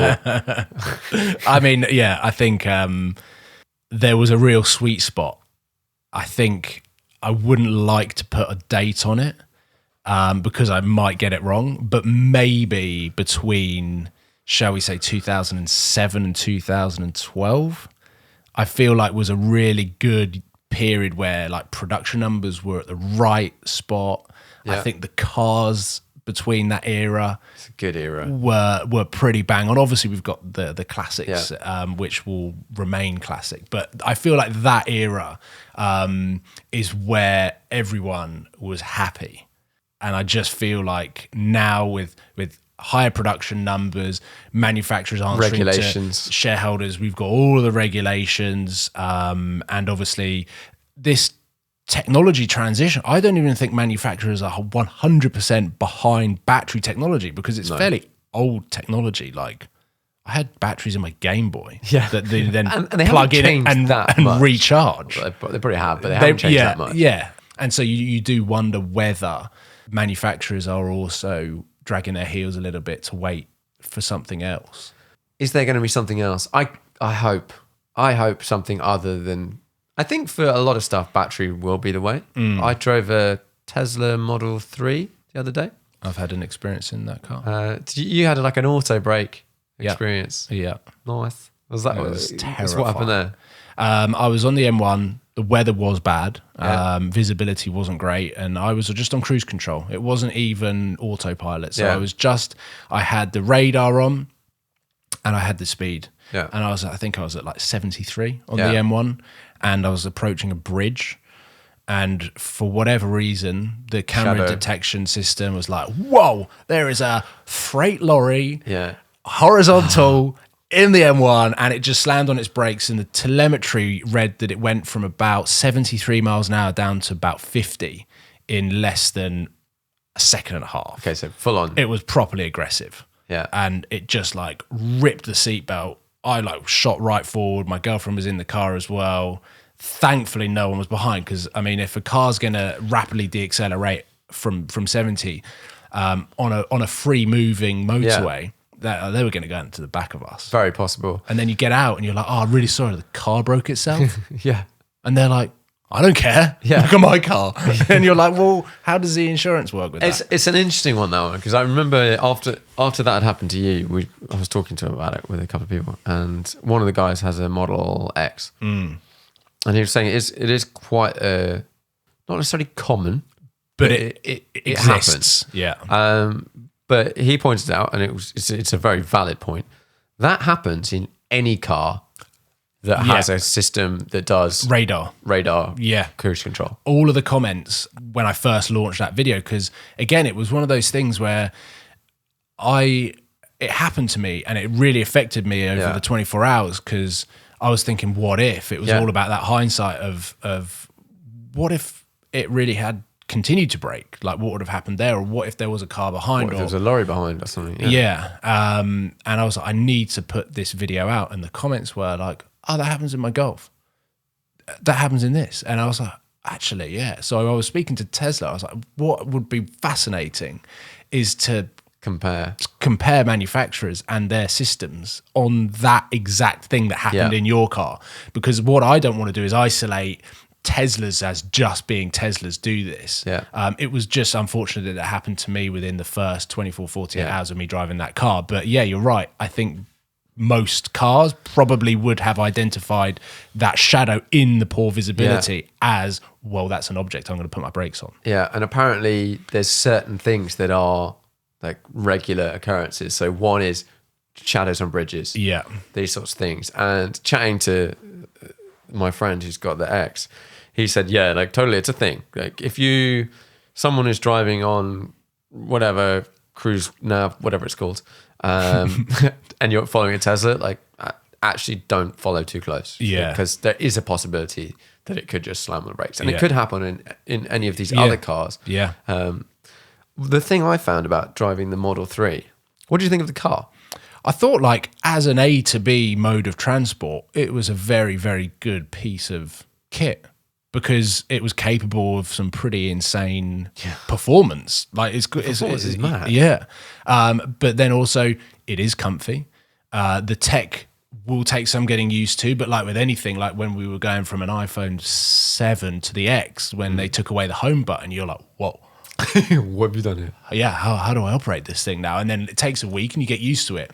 And I think that's what I always try and get into the mindset of okay, I'm only testing this for a few days. So whilst I can share how counterintuitive some of this screen is and going through the options to select the air conditioning or the windscreen wipers doesn't make any sense compared to what we're used to, it's incredibly disruptive. And I can imagine after a week of you owning it, you're going to get used to it, and then that's going to become your norm. Yeah. So actually, as a package, it is I quite think cool. as a technological thing, it's amazing. Yeah. Like even when you just look at, like the first time I looked at parking, and it pops up with the cameras. Yeah. Like, oh shit. Yeah. These guys have got like HD cameras. Yeah. Whereas you get in like any other car, Yeah. and it's like some freaking PS2. Yeah, 360p or something. Yeah, yeah. The thing for me was the almost like I called it sonar. It's not sonar. Yes, but when yes. you're driving along and it's like registering cones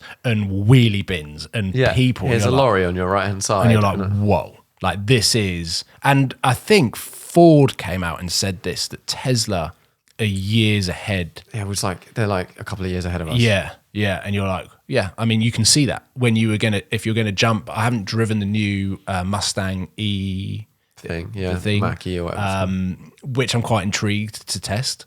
But it would be interesting to see that versus what Tesla have been doing for the last 2 to 3 years and comparing. I had a friend of mine he had a. What's his car? He had a Ford Focus that he's had since, I don't know, 2007 or something. And weirdly, it's weird how this happens, but it's got to the point where essentially it's going to be scrapped. Yeah. Because it's just not worth fixing anymore. And you're like, how is a car from 2007 like not worth Run fixing into the anymore? ground now? Like, Yeah. what the hell? Like, Yeah. I swear if you went back 40 years, Yeah. like those cars still run. If you just... Didn't they make cars to break in 40 years ago? There was definitely like, was it? I don't know which manufacturer. I don't know which it was. period. Possibly. But But like, let's say Mercedes back in the day. Yeah. They make a car to run for like 500,000 miles. Yeah. Whereas now, like, Yeah. not so much. But he was like, oh, okay, I'm thinking about getting an electric car. He does quite a few like road trips every now and then to go skiing or stuff like that. And he's like, I'm thinking about getting an electric car. He doesn't have parking and he doesn't have the ability to charge at home. Wow. And I was like, well, first of all, don't. But Yeah. my experience, and I don't know whether you had a similar experience, you've driven a bunch of different things, is if you like doing long journeys, at the moment, you have to have a Tesla. Yeah. If you're going electric, Yeah. it's just the number of horror stories I've heard in whatever electric car that's not a Tesla, Yeah. where someone's in some random place, middle of nowhere, nighttime, Yeah. and it just doesn't work. Yeah. For no real reason. Like you have to log in and you have to register, but there's no phone signal and like these sorts of things that shouldn't be an issue. In seem to be an 2020. issue. You know, if everyone's meant to be swapping over, infrastructure doesn't seem quite there. So I was like, look, definitely some of the other cars will feel nicer And like if you get in an Audi e-tron or whatever, it'll feel like a nice Audi. Whereas you get in a Tesla and it feels it's kind of like a computer alien thing. Yeah. But essentially, I think where you're at, you need to go and get a Model 3. If that's really you want to do an electric car, yeah, Model 3 is the only one. The one thing that stops me from getting an electric car, because for 90% of my drives, I probably could get in and out of an electric car and then just put it back on charge at night. Like I can't charge it at night. Otherwise, I probably would have an electric car. Yeah. Not because I'm not a pure petrol head, but it just makes sense. And actually, sometimes I see myself at a petrol station filling up for the 4th time this week, looking at everyone else going, we're dinosaurs. Like, I get at home at night and I put my iPhone on charge. There are people that are getting home in their cars and putting them on charge and then getting up and going again. And that is when I started to get this realization that maybe there is a space in my garage for an electric car. But I think right now, given how important range is and how difficult electric cars are finding to get that range that we're getting from diesel and petrol cars, a hybrid is a pretty good way to go. But you have to, with a hybrid, you have to charge it every day, and you only get like 15 miles. Yeah, so or maybe 30. I had an experience in February with the Mercedes GLE. It was a 350DE. Okay. And so it was this diesel engine with a hybrid system. Yeah. And I was shooting this video for Mercedes. It was a really, really cool thing because I also got to experience the car. It was the best way that I could.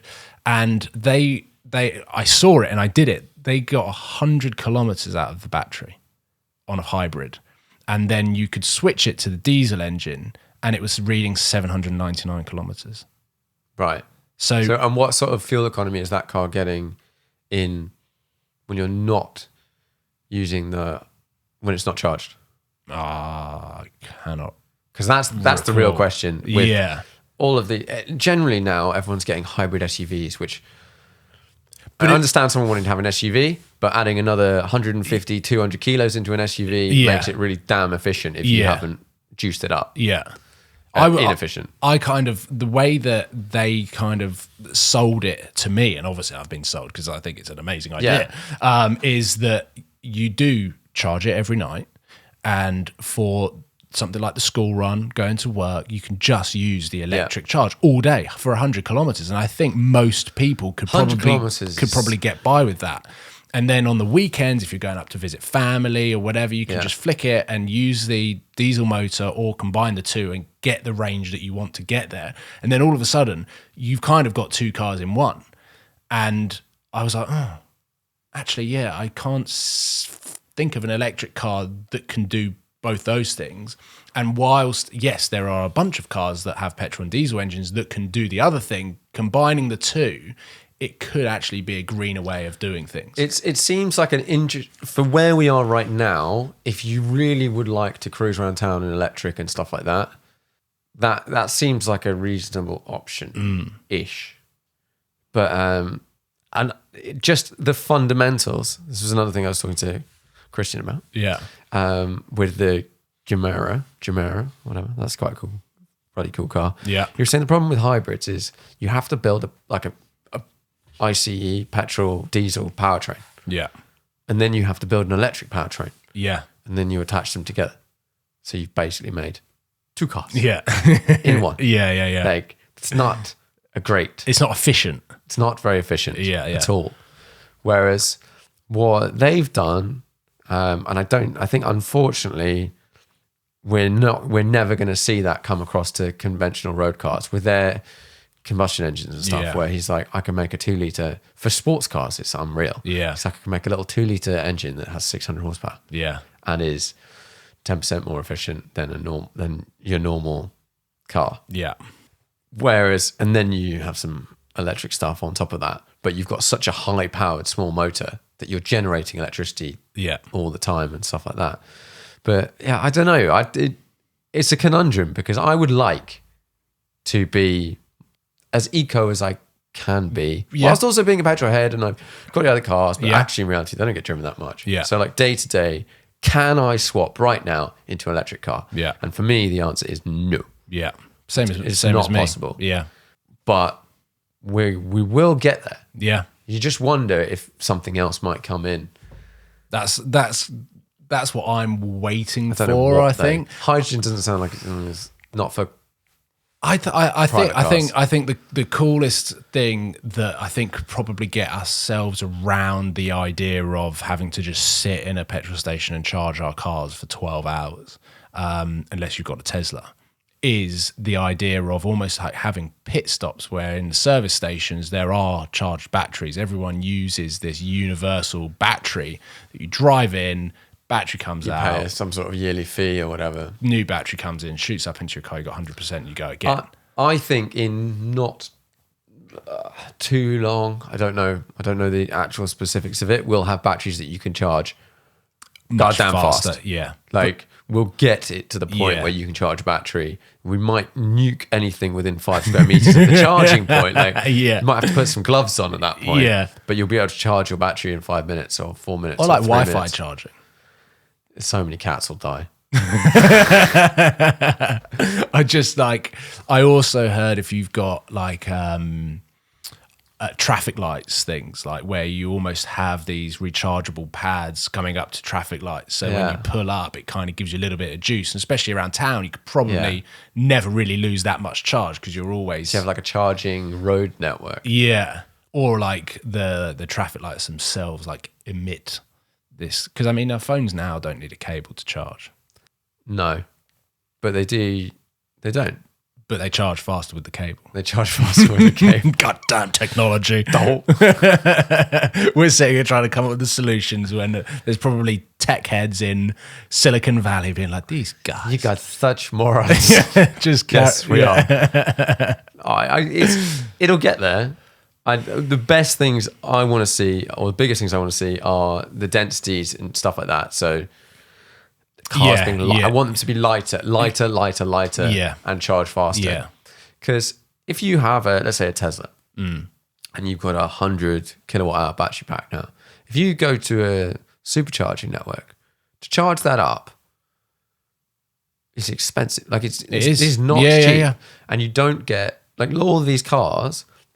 You might have an 80 kilowatt hour battery pack, which might give you 200 miles of range or something, and that will probably cost you 15 quid to charge up or something.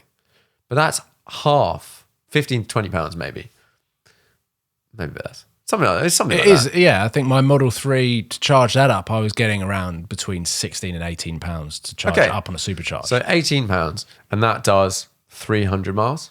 At a push, yeah. Yeah, ish.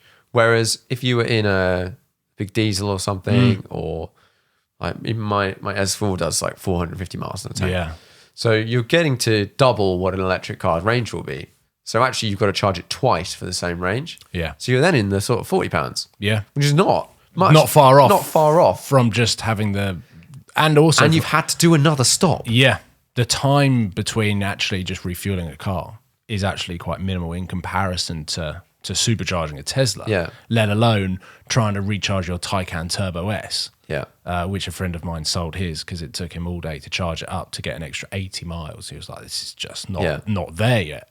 But I think the biggest hurdle that electric cars have probably accomplished is the likes of us having a conversation, and you do see it within the likes of Supercar Driver, the Members Club.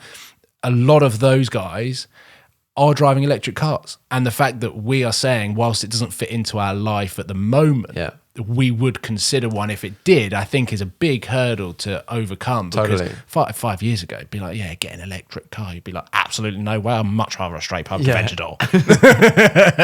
Which, if you can have both and get the best of both worlds during the day, doing the commute, doing the boring A to B stuff that you don't need to get your driving thrill out of, be as green as possible and reduce your carbon footprint. And the charging at home thing is actually massive. It is a game changer. I got in the yellow 911 the other day and I had to go somewhere and it had not a lot of fuel in it. I was like, oh man. Yeah. Like I now have to go out of my way to fill it up. And I'd never thought of that as an inconvenience or anything until having driven a couple of electric cars recently. You charge it up and it's you full tank every time.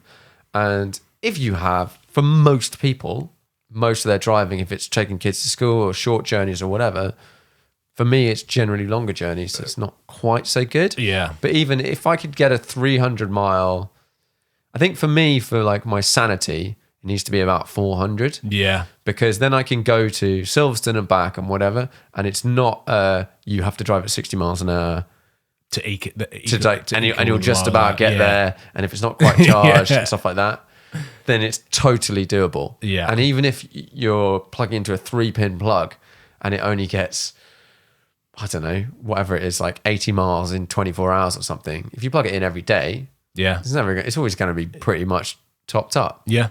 I think that for me, one day, not so far in the future, I think it's just a case of I'm in the wrong property. And my current lifestyle at the moment, I live just outside of London. I think if I lived in London, I probably wouldn't necessarily need a car. I don't really feel like I don't use a car very much. Yeah, if you're in Central, I don't think you need to. So yeah, like one day, I'm not overly leaning towards any particular electric car at the moment. The one that I really like is the Peugeot 208, the E208, because it's just like so discreet.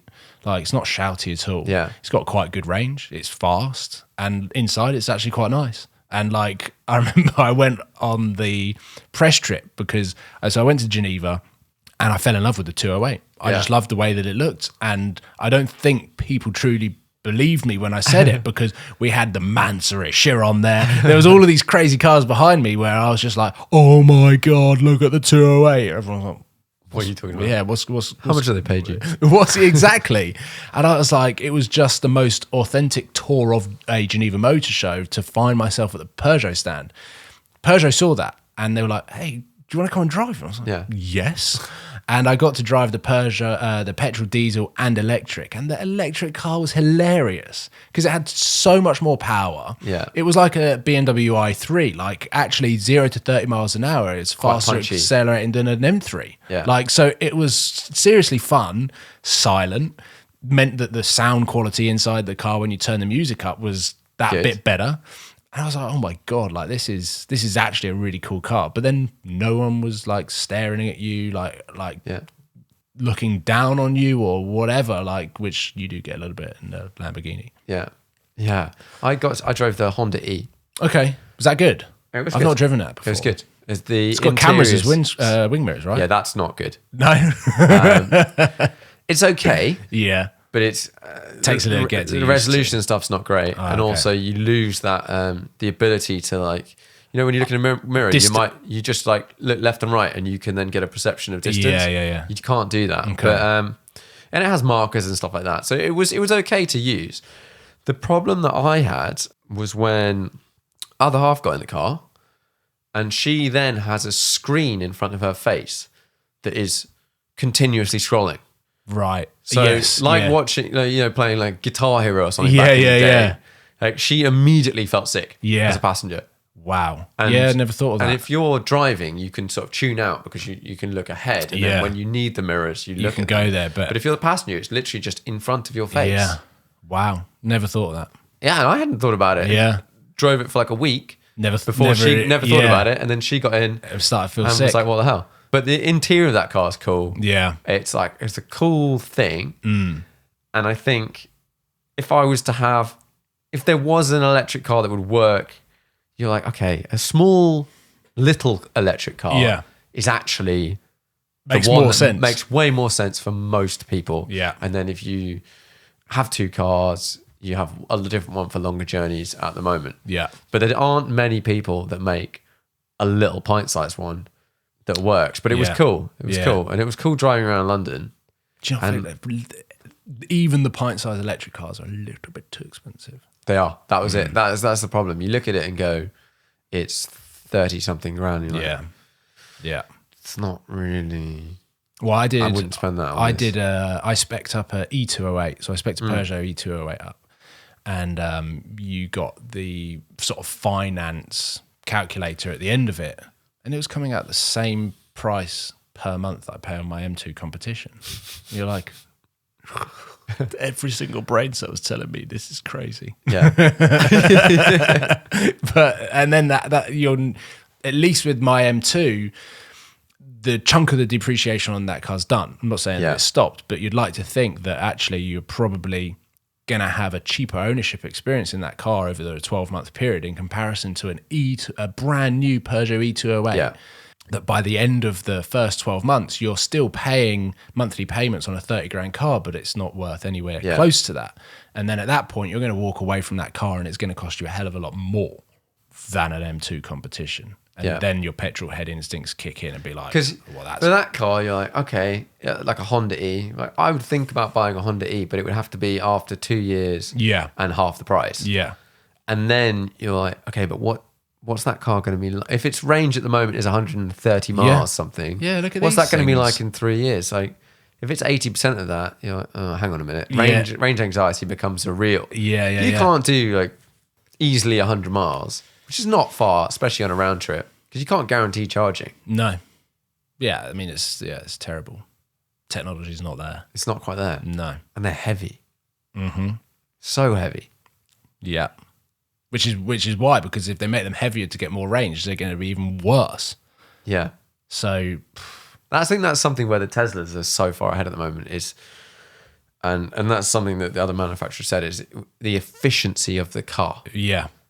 It is, a Tesla goes down the road using quite a bit less energy than other cars. Else. Yeah. And we're like, yeah, but we want a spoiler, arches, and then they're like, yeah, that completely defeats the point of what we're trying to do. and now you're starting to understand cars, and who we are. Yeah.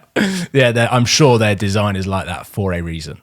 Totally. Yeah. I think then we need we've just had a refresh on the 3, minor changes, I think. Yeah. But I think the S and the 3 need a Mark II version. S definitely. Yeah. S definitely. Like a 2020 style. Yeah. Yeah. I think that would be cool. I was surprised the 3 didn't have a heads-up display. Because I'd seen the car, knew that it had this big central display. Yeah. And you get in, you start driving, like, oh, hang on a minute, there's literally nothing in front of me. And the speedo's like down there. Yeah. I remember the first thing that I noticed with the Model 3 was I'd flick the indicators on, but there was nothing telling me that they were on. Yeah. And I was at a junction where you need to be fairly switched on to know when you can pull out. And I was having to look down at the screen just to check my indicator was on. Yeah. So that I knew that I was actually telling everyone else around me what I was intending on doing. And then you're just like, well, this goes against everything that I learned as a driving lessons.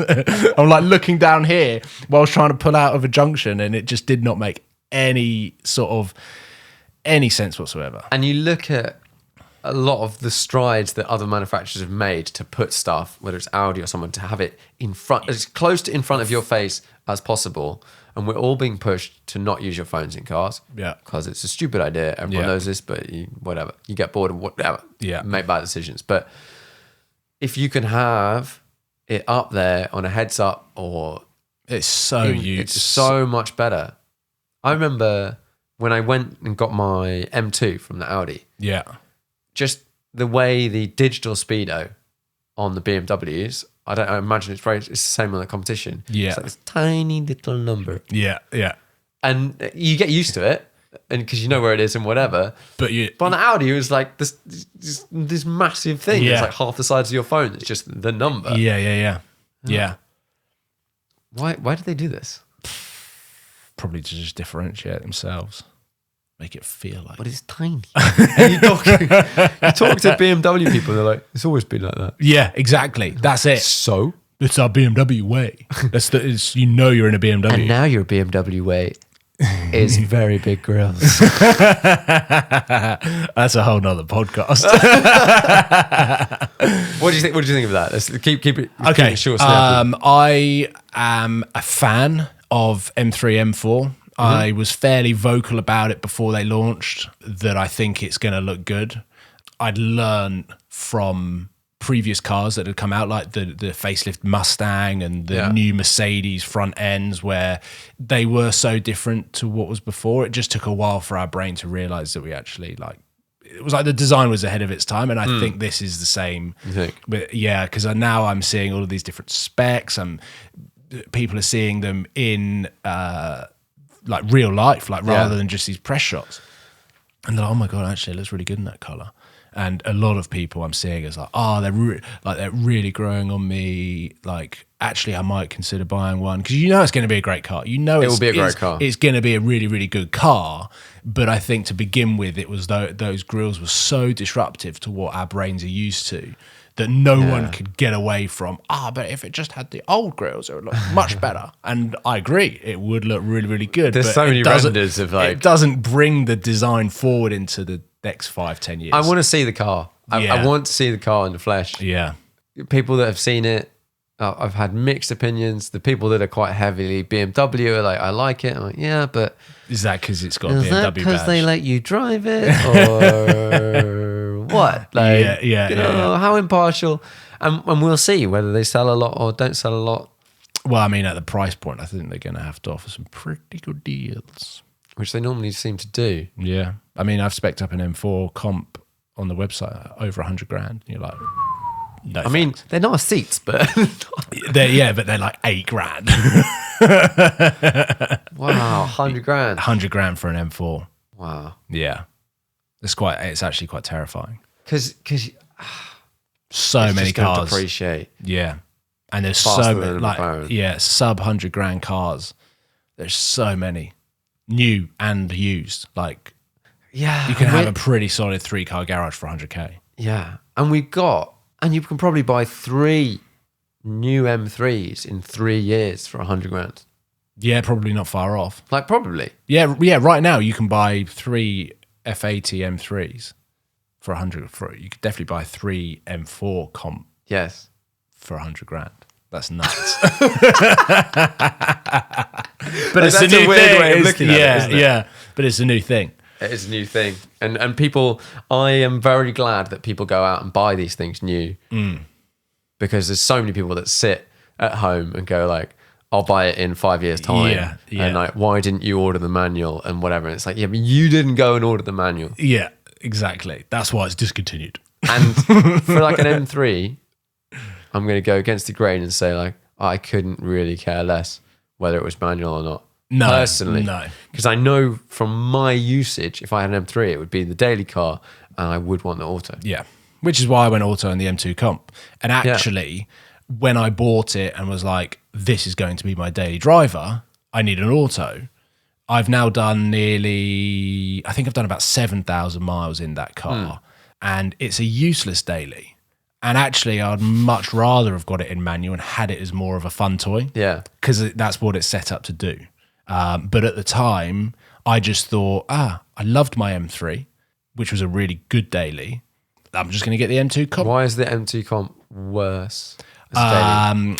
I think naturally the stock suspension was fairly stiff setup, and I've lowered it, so it's probably 10-15% stiffer. Yeah. It gets over speed bumps fine, which I'm happy with. Just not comfy. But the fuel tank is so small. I literally get probably 200 miles out. Obviously, it's small, which means it's cheap, but I'm in the fuel station every day. Yeah, that's frustrating. That was a big change from my M2 to S4.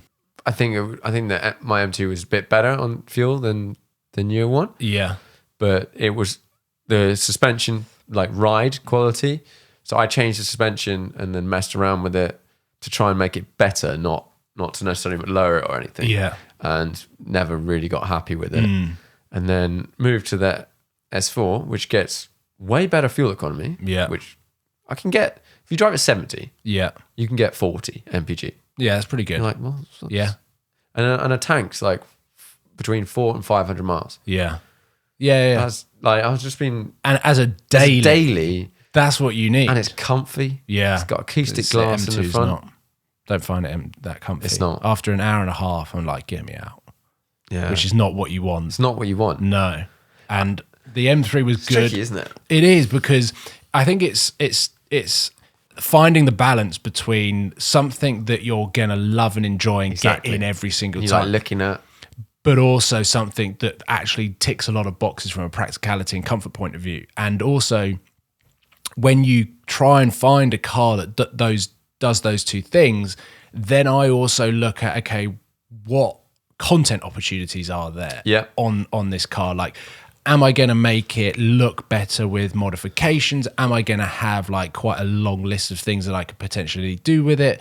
And then you get to the point of, okay, is this going to be a car that I even feature on YouTube, or do I just go and buy a Golf that does all of the things that I want a daily driver to do? Sam with his whatever it is, X3. He loves that car, and I think it's because it meets and goes above and beyond his expectations of that car. Yeah. He knows he's not going to modify it. He knows he's not going to throw an exhaust system on it. He knows he's not really going to make any content for it.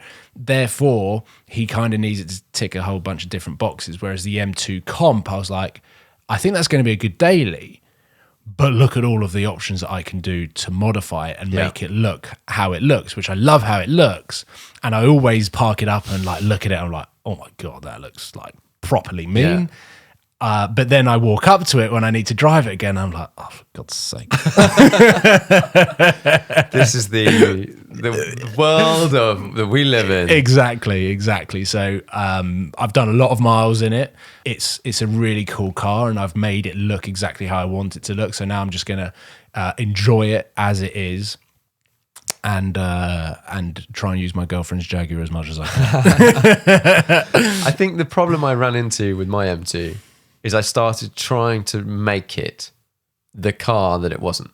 So I started trying to make it a better daily. And I think, if I'd gone out and got Öhlins suspension, I probably would have pretty much been there. But I would still run into the things like the boot. If you're chucking lots of stuff in, that style of boot is just a pain in the ass. Yeah. And all those sorts of things. But the less, and I wasn't really necessarily, nothing to do with making content or anything like that at all, that car. And I was like, okay, I can change the brake pads. Yeah. I can do the fluid and the lines or whatever. I can take it to track days occasionally. And as it is, I can have a lot of fun. Yeah. And then as soon as you go beyond that, you start down the slippery slope. Yeah. And you may end up, and I think people probably, this must happen to a lot of people when they're modifying cars. They buy a car that they would like, and then they try and turn it into a different, they almost start trying to turn it into a different car. Yeah. And you get to the end of your journey, and if you're in the position where you can make videos out of it and make money and whatever, then that's part of the reason. But people end up with these cars at the end, and they're like, shit, I should have just not touched it, driven it as it was, and then in the 3-4 years time, not spent all that money and spent it on the next car. Yeah. Just buying that next car. Yeah. But is that fun? And then is it fun? Yeah. Exactly. I think modifying cars very rarely, speaking from some experience, never really improves a car unless it's an exhaust. Yeah. Not just saying that because I love the sound of cars, but the exhaust enhances the sound and can sometimes experience. Exactly. When you start lowering cars or changing things around, I've never really experienced something where it increases its breadth of ability. Like a car coming from BMW, the amount of R&D that BMW have put into that and using their parts bin to make that as good as they can for a mass-produced car. It's very hard to find a company that's going to spend the same level of budget on R&D to make something as good, if not better, or make the car better. So from a practical point of view, I kind of see modifications as more of expressing my personality on the car rather than trying to make it better. If it like improves an element to it, like the suspension, for example, I know that if I'm going to push on in that, it just feels more stiffer through the corners. Therefore, I feel like I've got a bit more confidence. But actually, day to day, just bouncing around down the M25, it can be a little bit frustrating. I think you are 100% correct with modern cars. Yes. I think when you look at older cars, even necessarily back to that time we were talking about, 2010, so they probably go a bit earlier than that, maybe like 2005.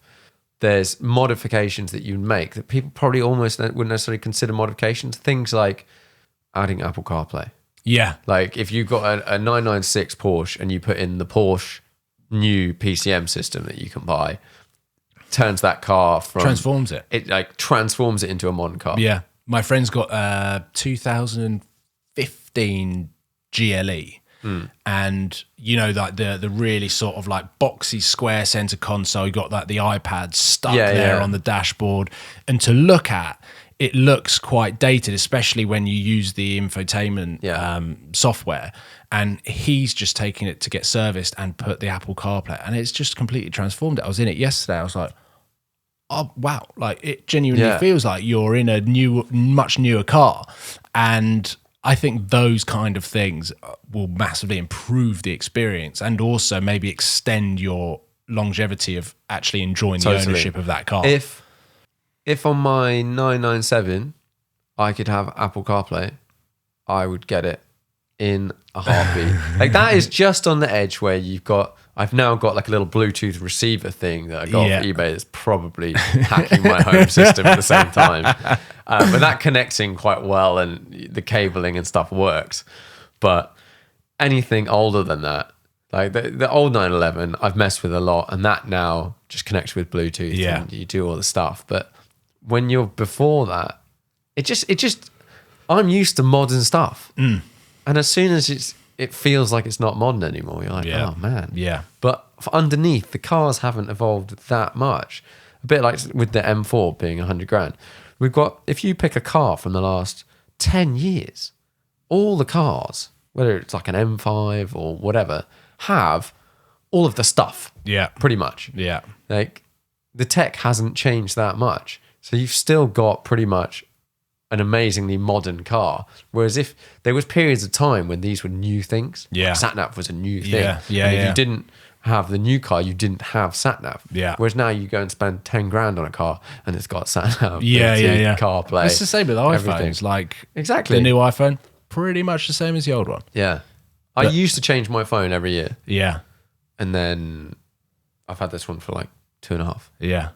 I think in a way, technology is changing in that way. The hype really for the latest stuff is going because it's not changing that much, and we're kind of in this happy medium where we've got everything that we need. Yeah, we don't need this ultra 8K television. Yeah, like our eyes still think that my TV that I've got in my flat, like it's pretty good. Like it still works. So I'm probably not going to use it. We're just getting older, mate. Oh God. Like I when I say that sort of stuff, and like I've got a 1080p TV, and as someone who's like loves tech, I should at least have a 4K TV. Yeah, like I don't think I've got a 4K TV. But I hear like my dad when I'm like I feel like I should get a new TV, but this one seems good enough. And whereas when you're a kid, you're like, you just don't understand. I would argue that it's different because back then a new TV meant going from 22 inches to 32 or 40. Whereas now, if I got a new TV, mine's 55. Stick to the same size. I would pretty much get the same size. Yeah. And you're like, oh, hang on a minute. Yeah, what's the point? But I do think, I think we are getting older, and I start seeing myself. That is a fact. I start seeing myself have these views and opinions on cars. And I'm like, oh no, like, I think this is what feeling old or like getting old feels like. Because I'm like, the best era of cars was 2007. 2007, 2008 to 2012. We had the SVs, we had the GT3 RSs, the Speciales. Like, and you look at the sort of the people that are 5-10 years older than us, and they'd probably say, well, actually, I'd say that 1998 to 2003 was probably the best car. So it then just started to get too digital. And then when you started getting paddles, so I it was when they put in seat belts. That's what did it for me. I think sadly it's something that we're all I'm gonna have to come to terms with. I'm now appreciating older cars. Like older and older, and as time goes on, I learn more about these older things. I don't necessarily want to drive one, but I would like to go and drive like an old Bentley, like with like whatever they are, pedals in the wrong place, outside and stuff like that. Because I reckon it'll be hilarious. Yeah. and also like something that's just totally new, and to think that it existed in a time where that was how you got around. Yeah, that was like the Formula One car. Yeah. I've seen all of the old Formula One cars. I would never like to drive one of them. I would drive one, but I would drive it like at 40 miles an hour. Yeah. I wouldn't mind driving a sort of screaming V8, V10 Formula One car. Like 2004 something like that. If someone could get one up to temperature for me so I didn't have to warm the tyres up so that I could just go out and just experience. But you just need to take it somewhere with tons of space. Yeah. And go nowhere near any of the edges. Yeah, true. And you could go full beans and see what happens. Traction off. Yeah. Excuse me, where's the traction off button? Idiot. But yeah, no. What we've concluded then is that we're just getting old. And We're getting old. And the best cars were made between... No, they weren't. They weren't. All the best cars were made right now. Go out and buy modern cars and I will buy older cars for less money. Thank you. Wow. We've actually knocked through a bit of time there. And have we? Without even... So I was like, I don't know what we're going to talk about because... 12:30. Yeah, we've been going 2 hours, 14 minutes. Wow. And I had a few things to cover, but we've solidly diverged, which is absolutely great. I'm gonna sort of wrap this up. Last time I gave you 5 questions. Okay. And I may not give you 5. Okay. But I'm going to give you some of them because I think it may have changed, may not have changed. Okay. 5-car garage. 5-car garage. Bugatti Chiron. In fact, last time we did this, I forgot to record the 5-car garage and I called you up. Oh, yes. Is this recording? Yeah. Can we just double? So 5-car garage. 5-car garage. Okay. Bugatti Chiron. Boom. I would probably have Rolls Royce Wraith. Ooh. As a Nice. daily. Nice. Black I like badge. them. Black badge. Lamborghini. What's the difference between a black badge and a normal one? I think it's got a black badge. That is it, isn't it? I think so. And it's blacked out. Yeah. Maybe a bit more horsepower. It stops customers taking their cars with chrome to Dove Customs.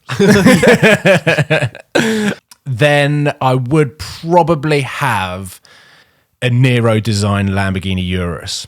I think Lamborghini Urus is the SUV to have. Obviously the DBX is impressive. The Bentayga, the Cullinan is literally like driving a middle finger with 4 wheels. The Urus for me, I know it's got the Lambo badge, but it just seems to be the best performing one, and it's the one that everyone loves the most. And you'd have an SUV rather than like an RS6 or... I think so, yeah. Or a Lusso. Oh, Lusso.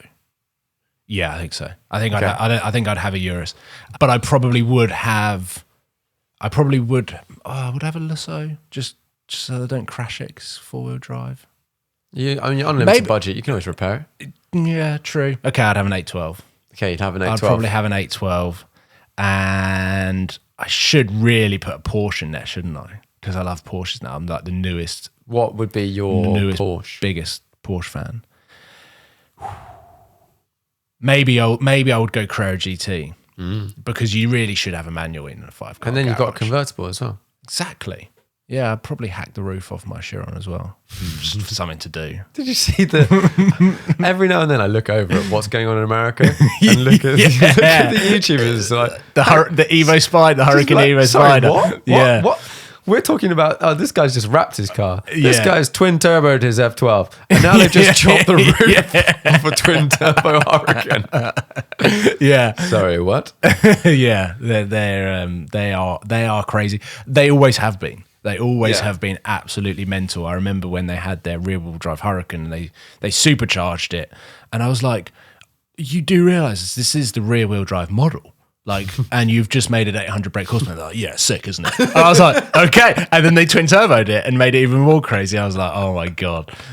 Those guys are next level. So yeah, that's next DDE, Yeah. Daily Driven Exotics. Yes. Yeah. They're quite entertaining. Yeah. It's totally different to what goes on over here. Yeah. And I love it. I love it. It's great. Yeah.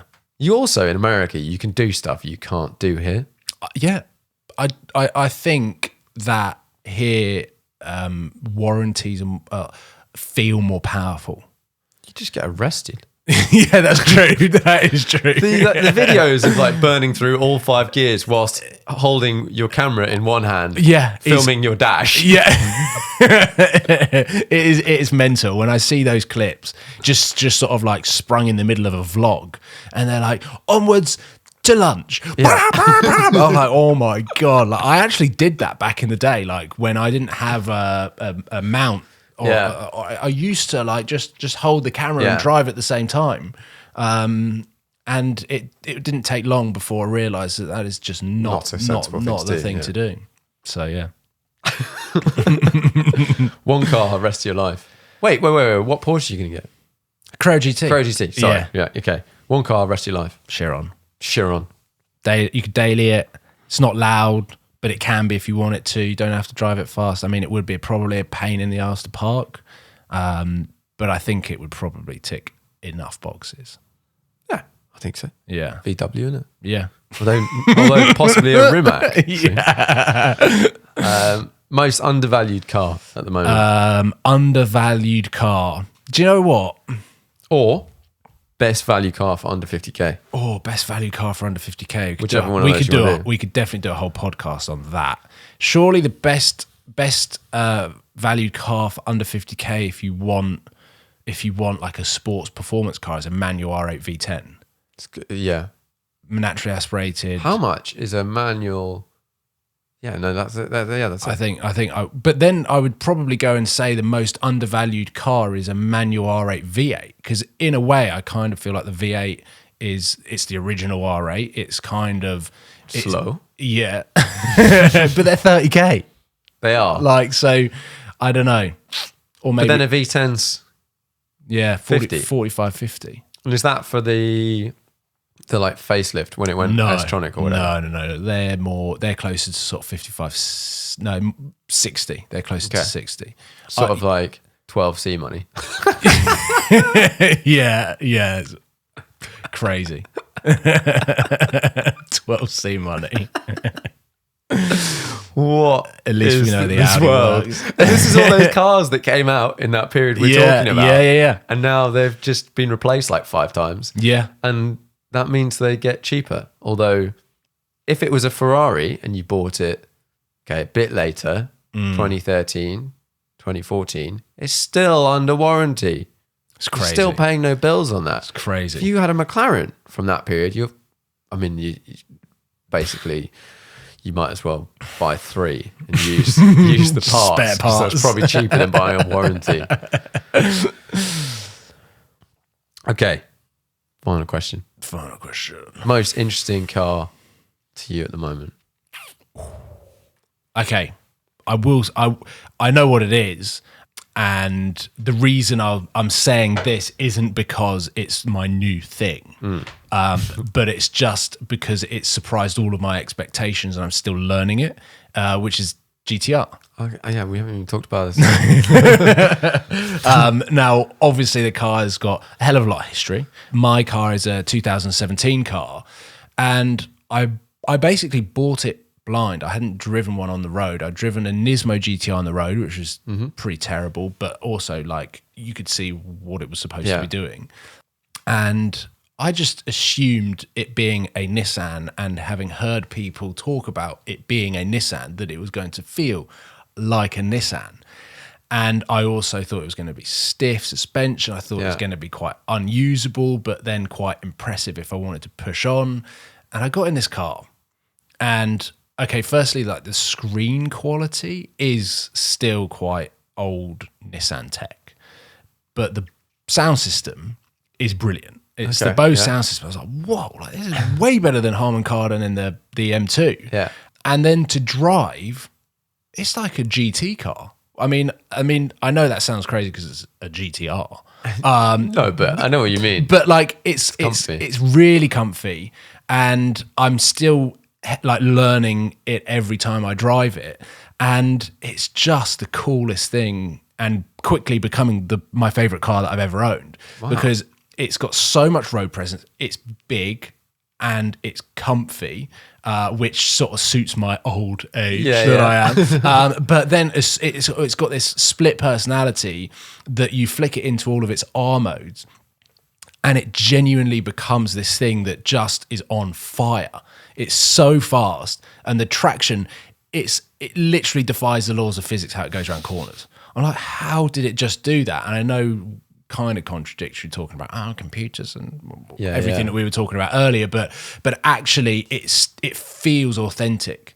Everything about that car, it feels mechanical. You can hear things moving and working as you go, and you really start to become at one with the car, which I think is quite hard to find these days. Yeah. And it's massively impressed me to the point where I'm so excited to get into that car and it become part of a project on my channel. So I would say, considering all of the cars that I've driven this year and in the year before, I think the GTR, even if someone had just said, hey, come borrow it for a month, I'd probably still say that that's the most interesting car that I've owned. And I'm glad that I've got round to owning one of those cars, because it's cool. It's taken a while to make the jump. Yeah. When did the GTR come out? 08? Is it 08? Somewhere around 07? I see where you're leaning with this. I think I'm trying to work out what the earliest reg plate. That's how I do it. I kind of go, what was the earliest reg plate I can remember? It might be 58 or it might be 09. That was a car that got like a really quite substantial price hike every single year it got made. Yeah, and the Nismo is like next level, because the newest one that you can buy, I think is like 80 something. It's 80 something plus options, and then if you want the Nismo version, it's 180. And I remember like making the videos on it. I was like, it's just like, it's crazy. Like, you've got to have big balls to buy this car, because fundamentally you're doing it from a point of view that you're going to turn up to a track day, because you're only going to buy this car for a track day, and you just don't want a GT3 RS or an M2 comp. You go to the Nürburgring, it's like M2s or GT3 RSs for a reason. Yeah, exactly. And I think Nissan missed the price point. All of those cars seem mad though when you look at like M3 GTSs, stuff like that. They're the always M4 just like, DTM. Do you remember that? Yeah. M4 DTM, that was like a sticker pack, that one. Yeah, with a wing. I know the GTS had the wing. The GTS had the wing. Yes, The M4 DTM just had, it was like white with the blue and red stripes. And I'm sure there was something slightly different about it, but they're all like mad expensive. And then you look back at them now and you're like, they're quite cool cars. Like the M3 GTS before that one. Yeah. They're like orange, it was always orange. Yes. That is quite a cool car. If I saw one today, like on the way over here, I'd probably have walked in your front door telling you about it. Yeah. Like, that's kind of how I see as a cool car that kind of either turns my head or grabs my attention. Yeah. So maybe that's going to be like the Nismo will be like in 10, 15 years time. Maybe not. Maybe not. I'd say no. I'm not buying one. Well, unknown, but unlikely. I like this. I think I've not missed out, because I very much enjoy the cars that I've owned. But I've owned cars for long periods of time. And I've had friends that have constantly been swapping out, because they're like, I would like to have owned / tried out X, Y, Z. And part of me is like, well, I'd be quite happy if I could have one for a weekend of like pretty much any of those cars without having to own it. Because owning cars is expensive and swapping cars is expensive. Yeah.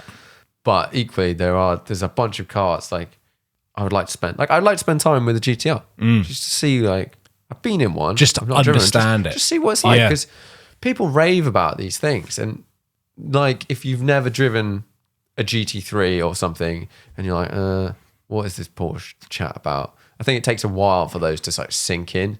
Yeah. But then someone might be like, oh, but you've never driven a V12 Ferrari, and you go drive a V12 Ferrari and you're like, okay, this is like a different experience. Like it's different. Or a V12 Aston, something like a V12 Vantage. Yeah. That's massive engine in tiny car. But it's a very different V12 to the V12 you get in a Ferrari. Absolutely. Or the V12 you get in a Lambo. Yeah.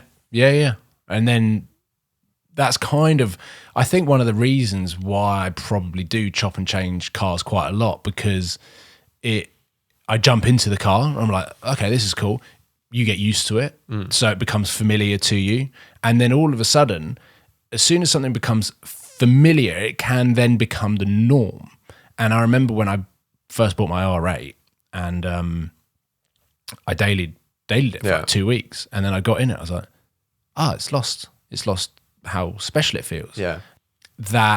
That's probably why maybe it's something like that's just the way my brain is wired, that I wouldn't say I get bored of something quickly, but I like just trying new things and then coming to the conclusion that actually something that I owned before was better. And I think in a year's time, if I come back on the podcast this time next year and I don't have the Lambo anymore, I'll probably be like, I really miss that car. Yeah.